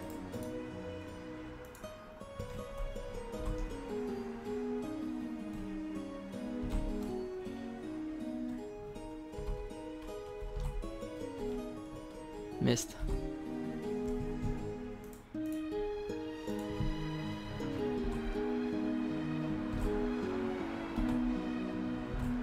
See, it's just that I'm sending the comments too slow. So I'm not controlling the ball well enough.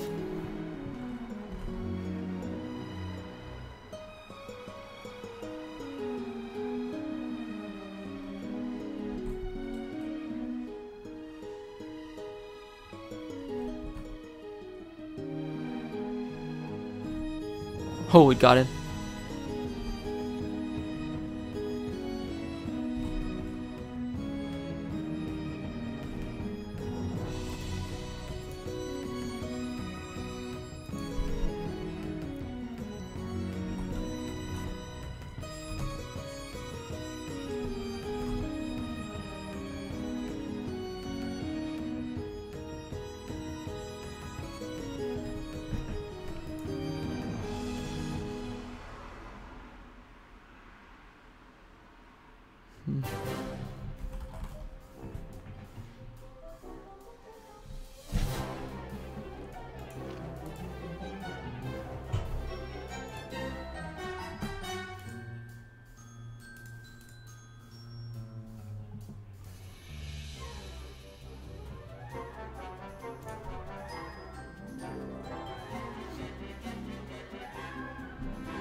Okay, 2 is just huge.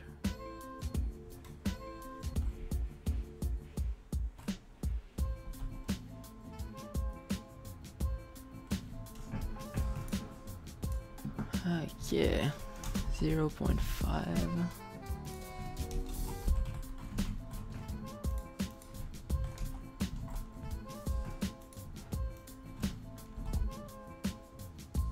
Oh, this is not bad.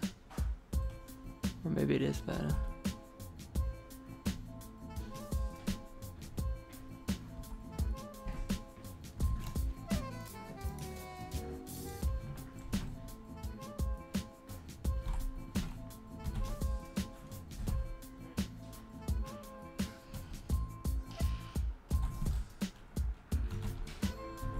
Oh, lost.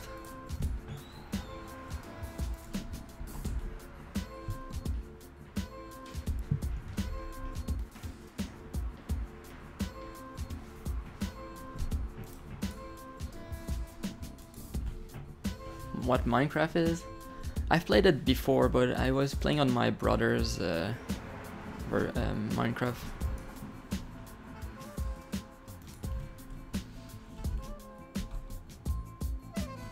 I've also coded a bit of Minecraft plugins before.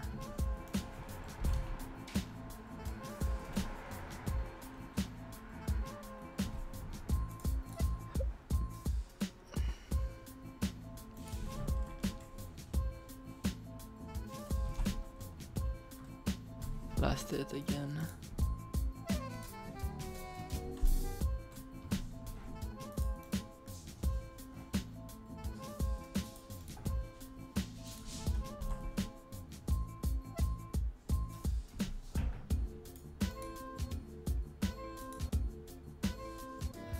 Okay.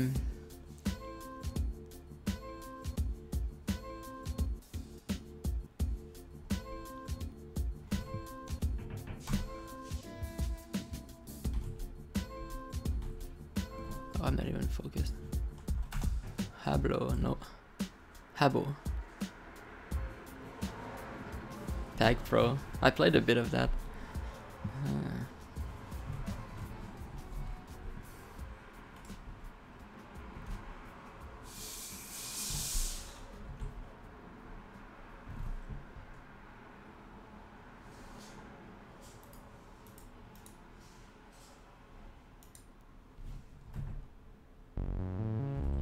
Maybe I'm dropping frames? No, I'm not dropping frames.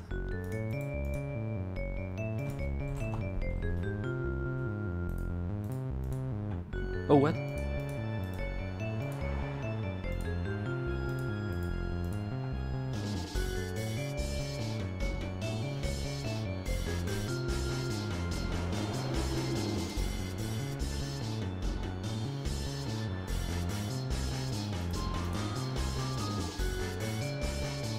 By the way, the reason it's bouncing like that is because I made the value for the angle be times 20.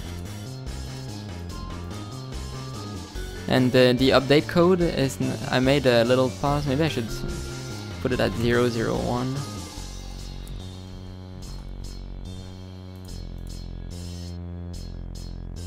Oh, never mind, that's too fast. Because I want to have very nice oops.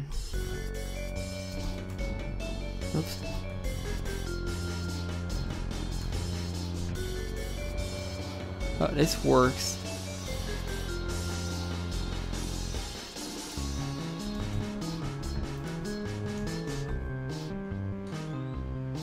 Like if I were to put it at 1.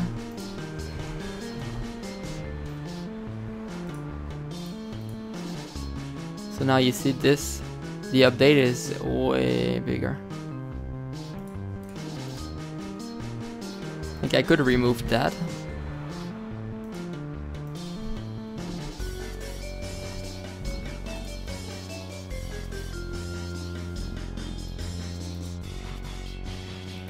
And you see it bounces kind of less.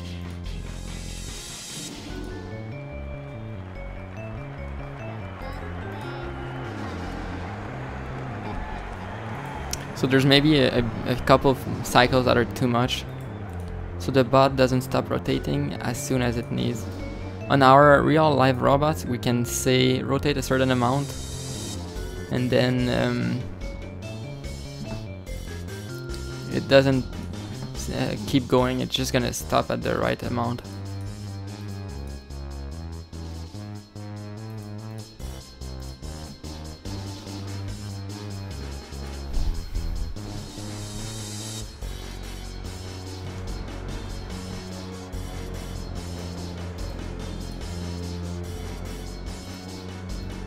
So as you see, it rotates slower.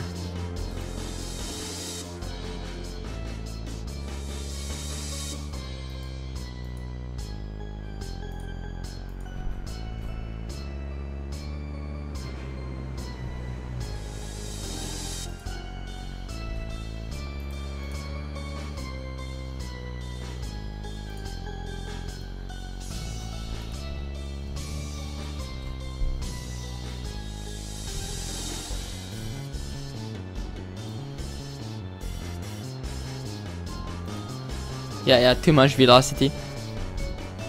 That's because with this simulator, you send one command and it says try to rotate a certain amount. It doesn't just stop at that amount, it keeps going. So the higher this angular velocity of how you turn, it's just gonna turn at that all the time. It's not saying turn up to that angle. It's so diff angle. Oops, yeah, that was right there. So the diff angle is this formula. Essentially, it's a way to say currently I'm at this angle. I want to be at that angle. So it calculates the difference between the two.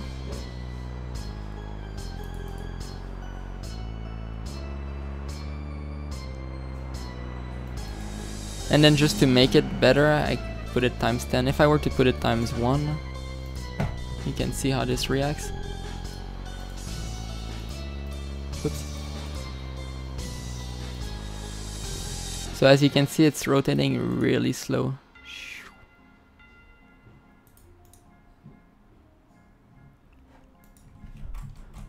So with this current version, peace Darian Zembron, I could do times 2.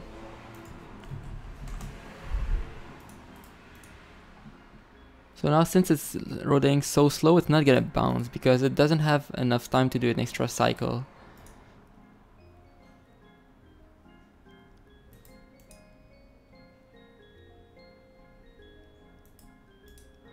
It used to be at 5. The problem though is that if I start going faster, then I also need to rotate faster, or I'm gonna reach the ball before I'm even fully rotated.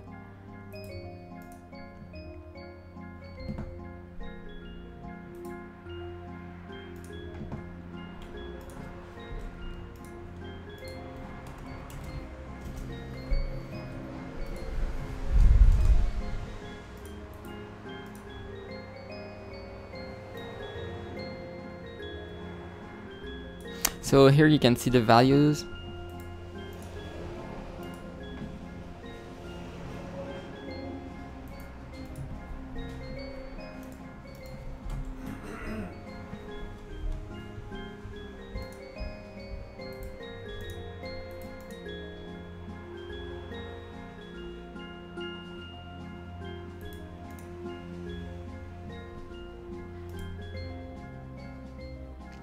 This is the angle I want to be in if I want to look at the ball. Yeah, I'm losing my voice now. So you're right, 5 would be good, but since I'm going so fast,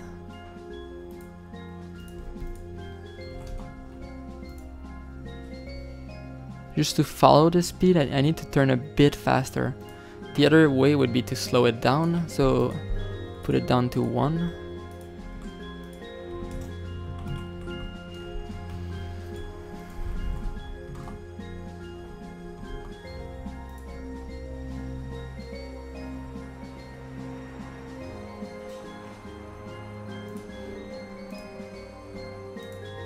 I think with one I would usually put it at 10.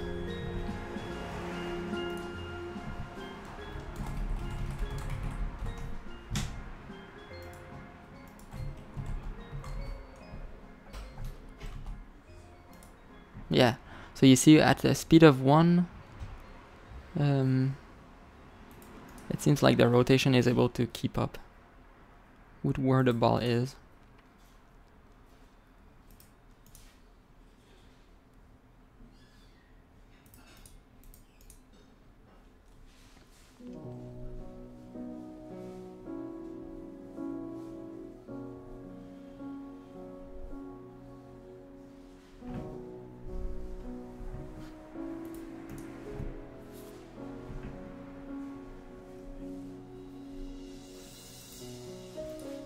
If I wanted, I could figure out the ratio.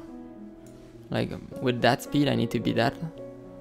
But I'm not doing it because I know that on our real physical bot, instead of saying how much you should be turning every cycle, we can just say how much what angle you should be at right now, and then it's gonna do the thing inside the bot. It's gonna do this, but it's not gonna miss a cycle. It's just gonna stop exactly at that angle, not anything else. What is this game? This is a game called Robocup. This is virtual, but normally you have real live robots. I can show you.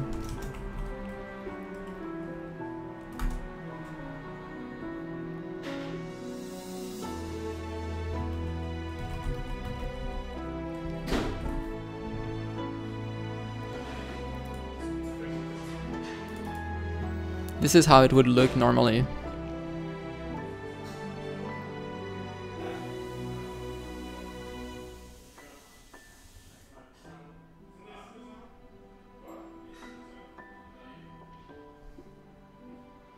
This is something I didn't think about, how to take control of the ball when an enemy guy is right there.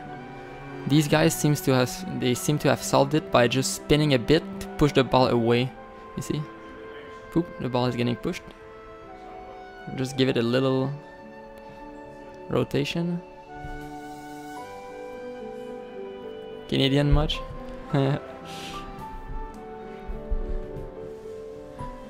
Yeah. This is gonna be something that goes for real bots. You see that guy is trying to spin the ball out to the side.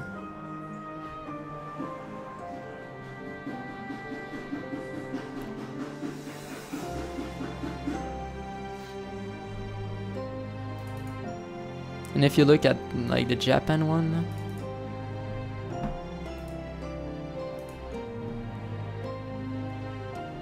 this is a game.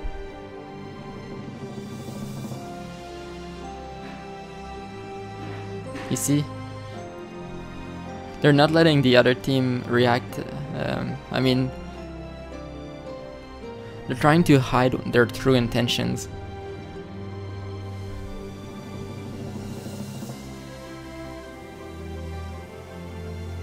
Yeah. That could work.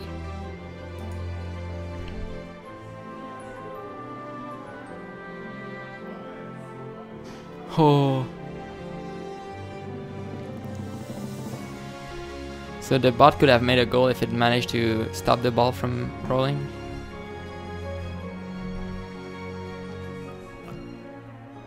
You see that? I forgot how you say that word in English. A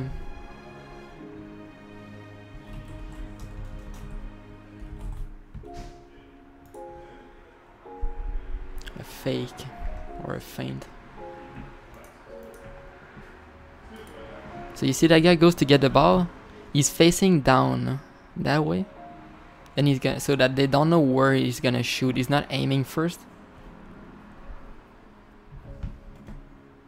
Huddle around, yeah. You see, now he's rotating, facing that guy, I'm assuming. Boom, then he does his pass. So no one was on that guy because they didn't know. They couldn't predict that the ball would go to him. I mean, I would have predicted it, but... Boom. Hello, Fantic Shooter.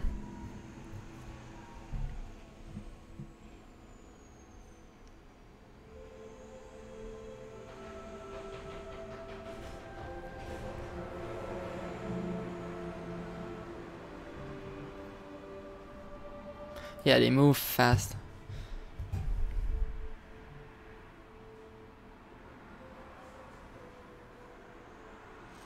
For mine, in this simulation, I slowed it down a lot.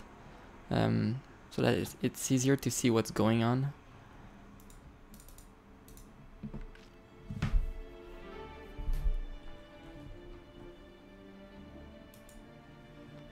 Yeah, I think it's possible to predict. I mean, obviously, an easy way to, like, one way to predict is with math. Oops.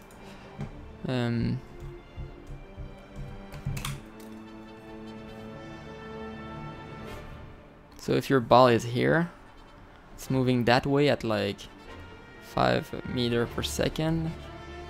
Then you know that every second, it's gonna be 5 meters. It's gonna have traveled. So if it's here, in 1 second, it's gonna be here. If it's traveling that way. So you can predict, like, it's gonna be here in 1 second. If there's no one to intercept it.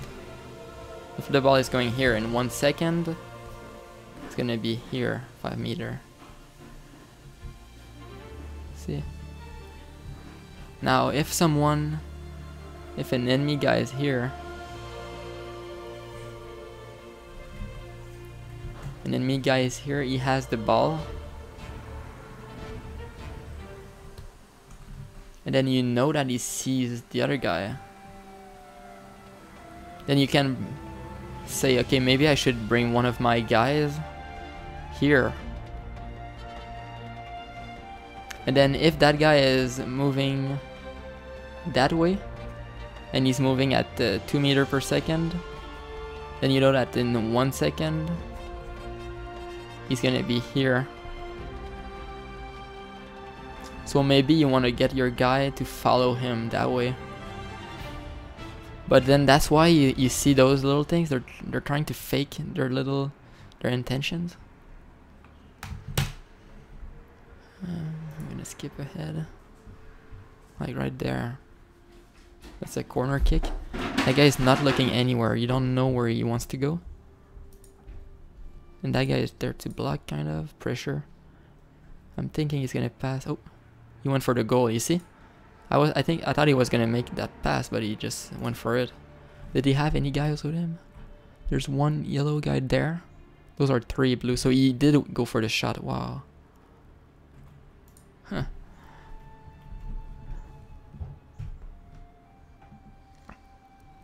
So you see, like, there are. I'm thinking the best strategy is to always be moving, so that they don't know exactly what to do with it. And then just look at that. That guy is yellow, that guy is blue. I'm assuming you guys can see my mouse. Yeah, good.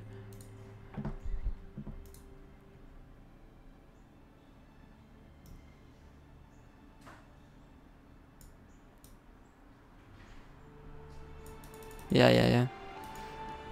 That's what I guess you just came, but I drew a good amount of that.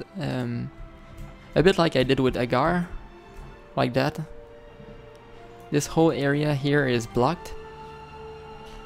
Then you can know that this guy is open, this guy is open. Maybe you should move one of those guys,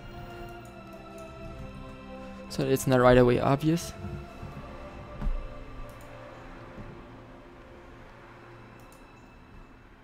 I'm watching YouTube, yeah.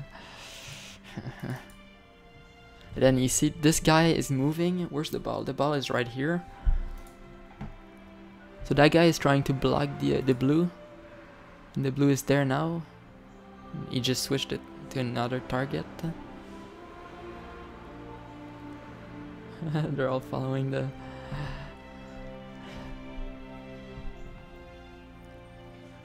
It's hard to see those corners down there and over there.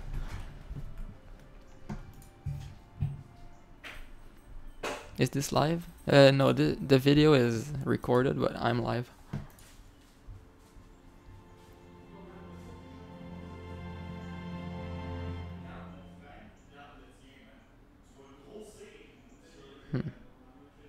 You see that?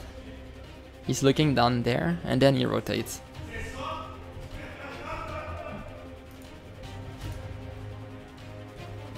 Shoot. Okay, I need to re-see that shot. So there's a yellow there, a blue there. And then the blue goes for that yellow. Shoot, that guy's open, gets the pass. Yellow people go back for the defense. And then there's a...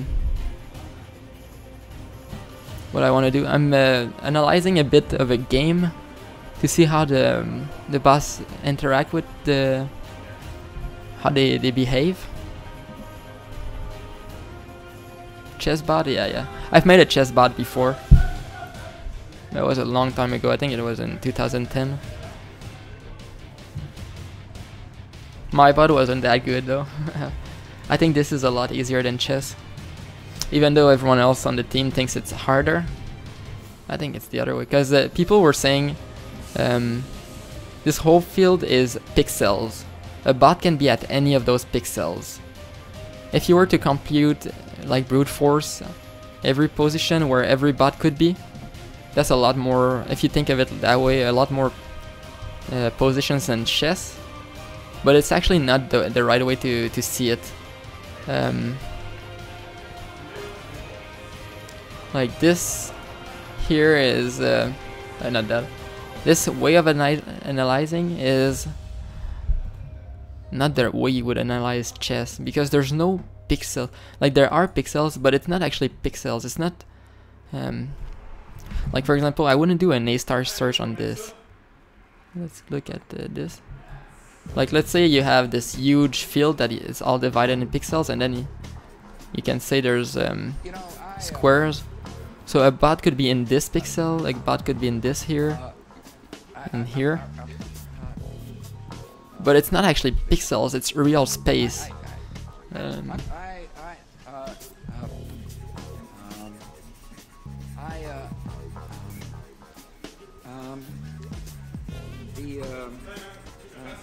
So if you're going to divide the field in the grid, I think you're breaking your head over almost an impossible problem.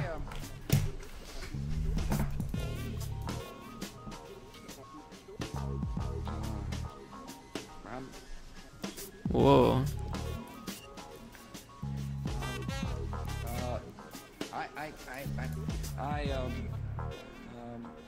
I just don't know. Ray trace. I guess what I'm doing is similar to ray tracing. Boom. Pass it to the yellow guy. They're trying to make it play for a goal now. Are these for Agar? No. It's Agar 2.0.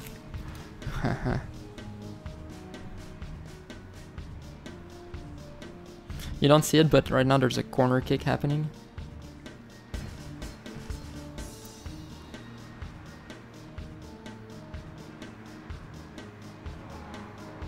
Oh, that blue guy is not bad. Almost.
robot. Thanks for the follow, Solar at 98012.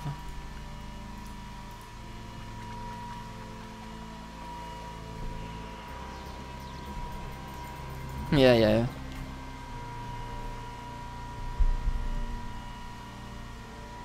Arkanoid, and the news was about how the bot discovers strategy by itself. Essentially, that's what I'm doing, sort of. So it's gonna be parsing the data, and then I'm losing my voice. Maybe I'll have to end the stream soon. I have been streaming for 2 hours. Robot. Thanks for the follow, Flashfire4.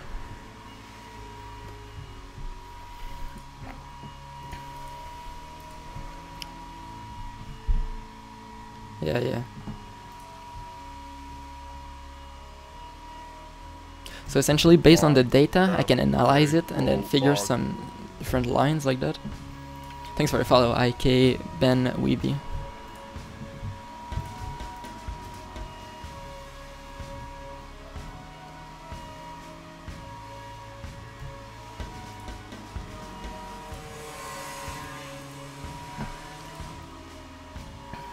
You see that? Whoa. Is it the one shooting or? Yeah, okay.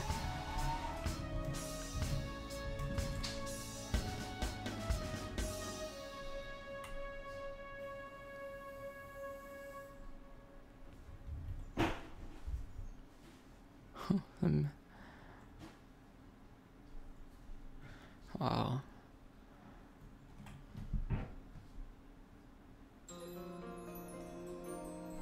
Did the blue touch the ball?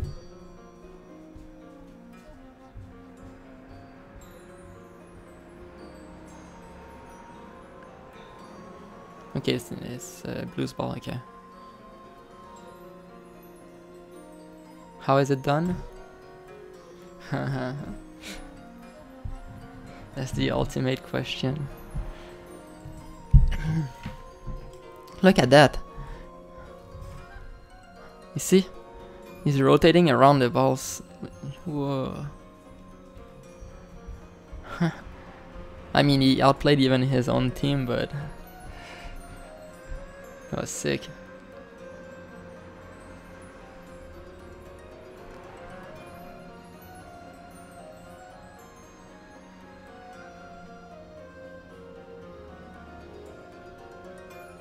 Also, if you notice the way they move, they don't usually go in straight lines, they usually go in some sort of pattern, some sort of curves. This is because it uses more wheels. If you go in weird directions instead of just forth and back. I don't see the wheels on that, but if you go in like the wheels there, if you look for this one, there's two wheels that are parallel to each other, two wheels that are parallel, so you can go in one direction and use only two wheels, or you can go in other angle and then it's gonna use four wheels, so it's faster with four. So that's why they sometimes move in weird curves, it's to optimize for the wheels.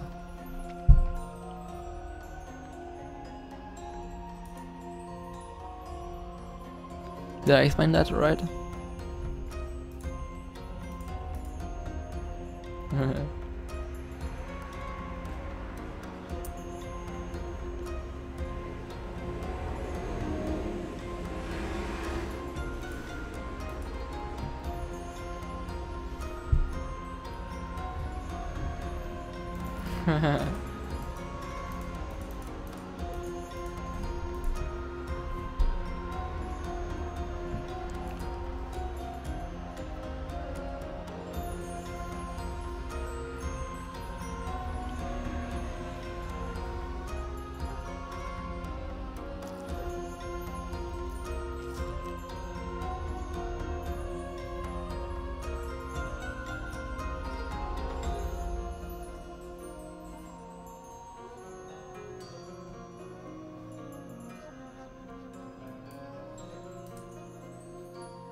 I am a robot. Thanks for the follow, Stick Rage.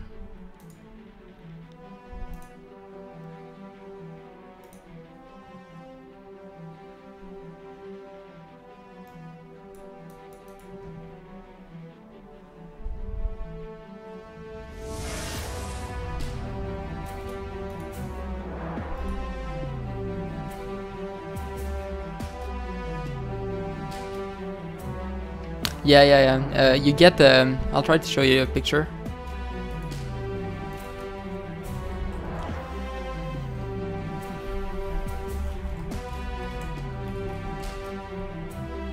I forgot to explain it when you arrived. That's also why there's some patterns on each bot.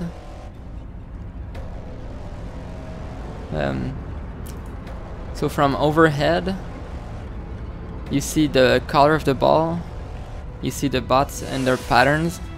This is processed by the computer, which is from a software called SSL Vision. I don't need to parse that, it's all done for me. So if you look at this, there's ball X, ball Y, that's what I see. That's what the vision tells me. X, and then there's also the orientation of the bot. So right now it's -1, it's in radians. So all this is parsed for me by the computer. There's usually two cameras. So you need to be careful which one is which, because sometimes one camera can be slower and then send data after the first one, so it gets out of sync.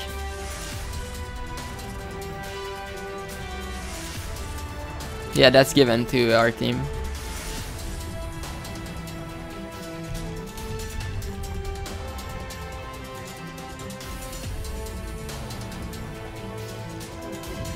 So this is SSL Vision.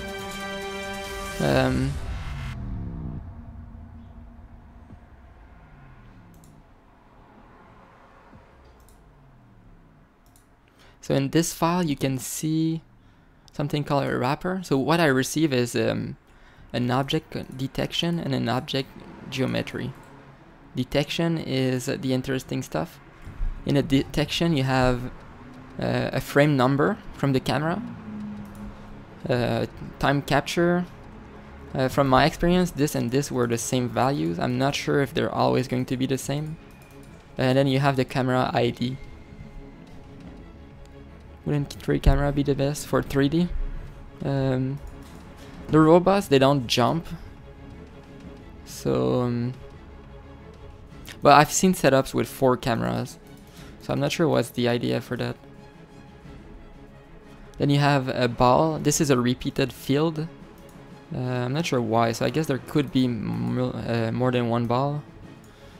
I'm assuming most of the time there's only one, but maybe they put it repeated in case there is ever 2 balls. There's also the yellow team and the blue team. And if you look, this is a robot detection object. And a robot detection has confidence. From the intuition I built, I believe confidence is how likely the camera is right. So if there's a confidence of 0, the value, then you can say this data is useless. And then if there's a confidence of 1, you can say this data is really good. Then there's also the robot ID. So on each team there's each robot has an ID. And then there's a location. From my experience, X and Y is the same as pixel X and pixel Y.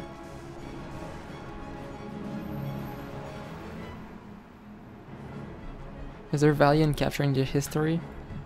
If you want to replay the game, I guess there is value. And then plug this data into this simulator and then re-see everything that happened.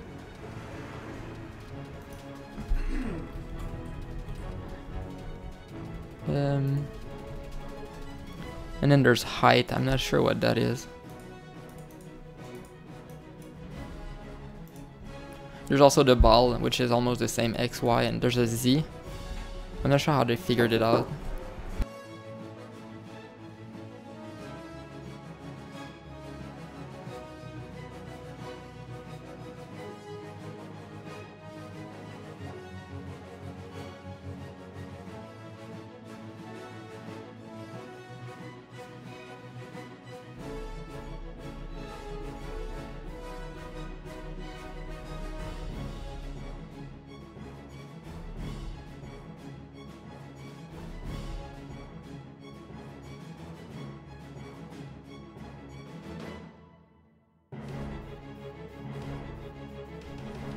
Okay, give me a sec here. Height, maybe shadows. Oh, shadows, that would be epic. But it's kind of hard because while they try to give you the best lighting, I think they talk about the lighting somewhere in here, you're not guaranteed to have the perfect lighting. And we have something here during the summer in the city where they call it Expo Quebec, where the team that from our university, they showed the bots, and the lighting was a bit wrong. They had trouble decoding with the SSL vision, so they had to try their best to get uniform lighting, or their whole thing didn't work as well.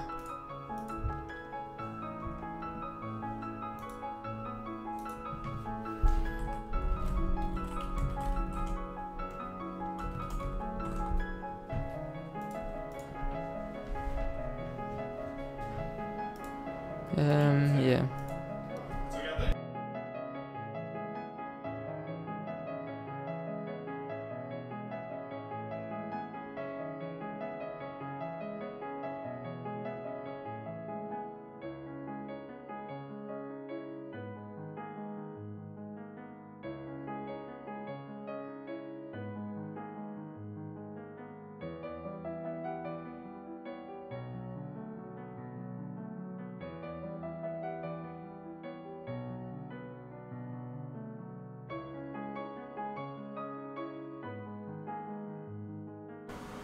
Okay, I'll be right back.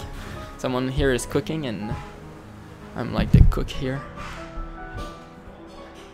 So I'll go tell him how to cook his thing. I'll be right back.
We're gonna have some fun.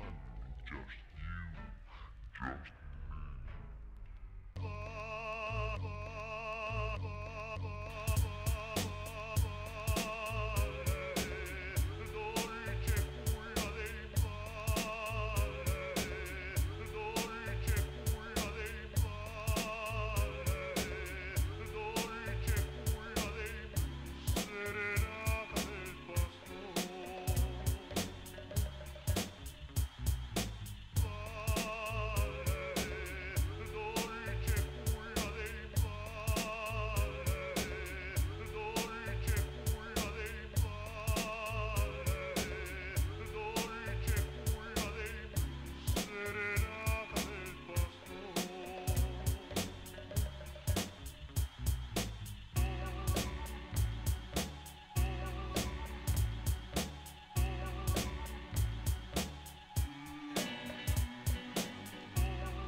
Okay, there's a post bot, only no about cats. Yeah, cats.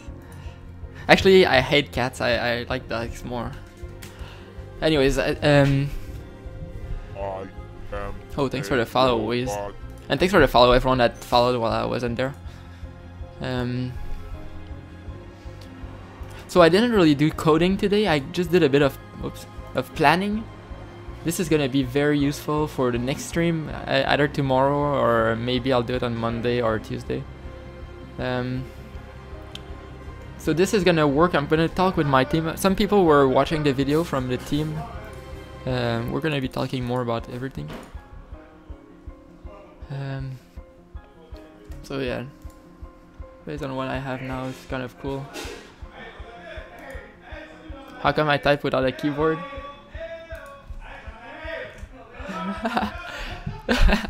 They're watching. There's another computer, actually, that's how I typed.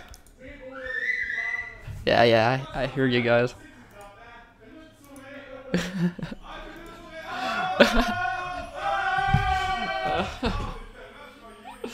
Okay, thanks for watching, everyone, and see you next time.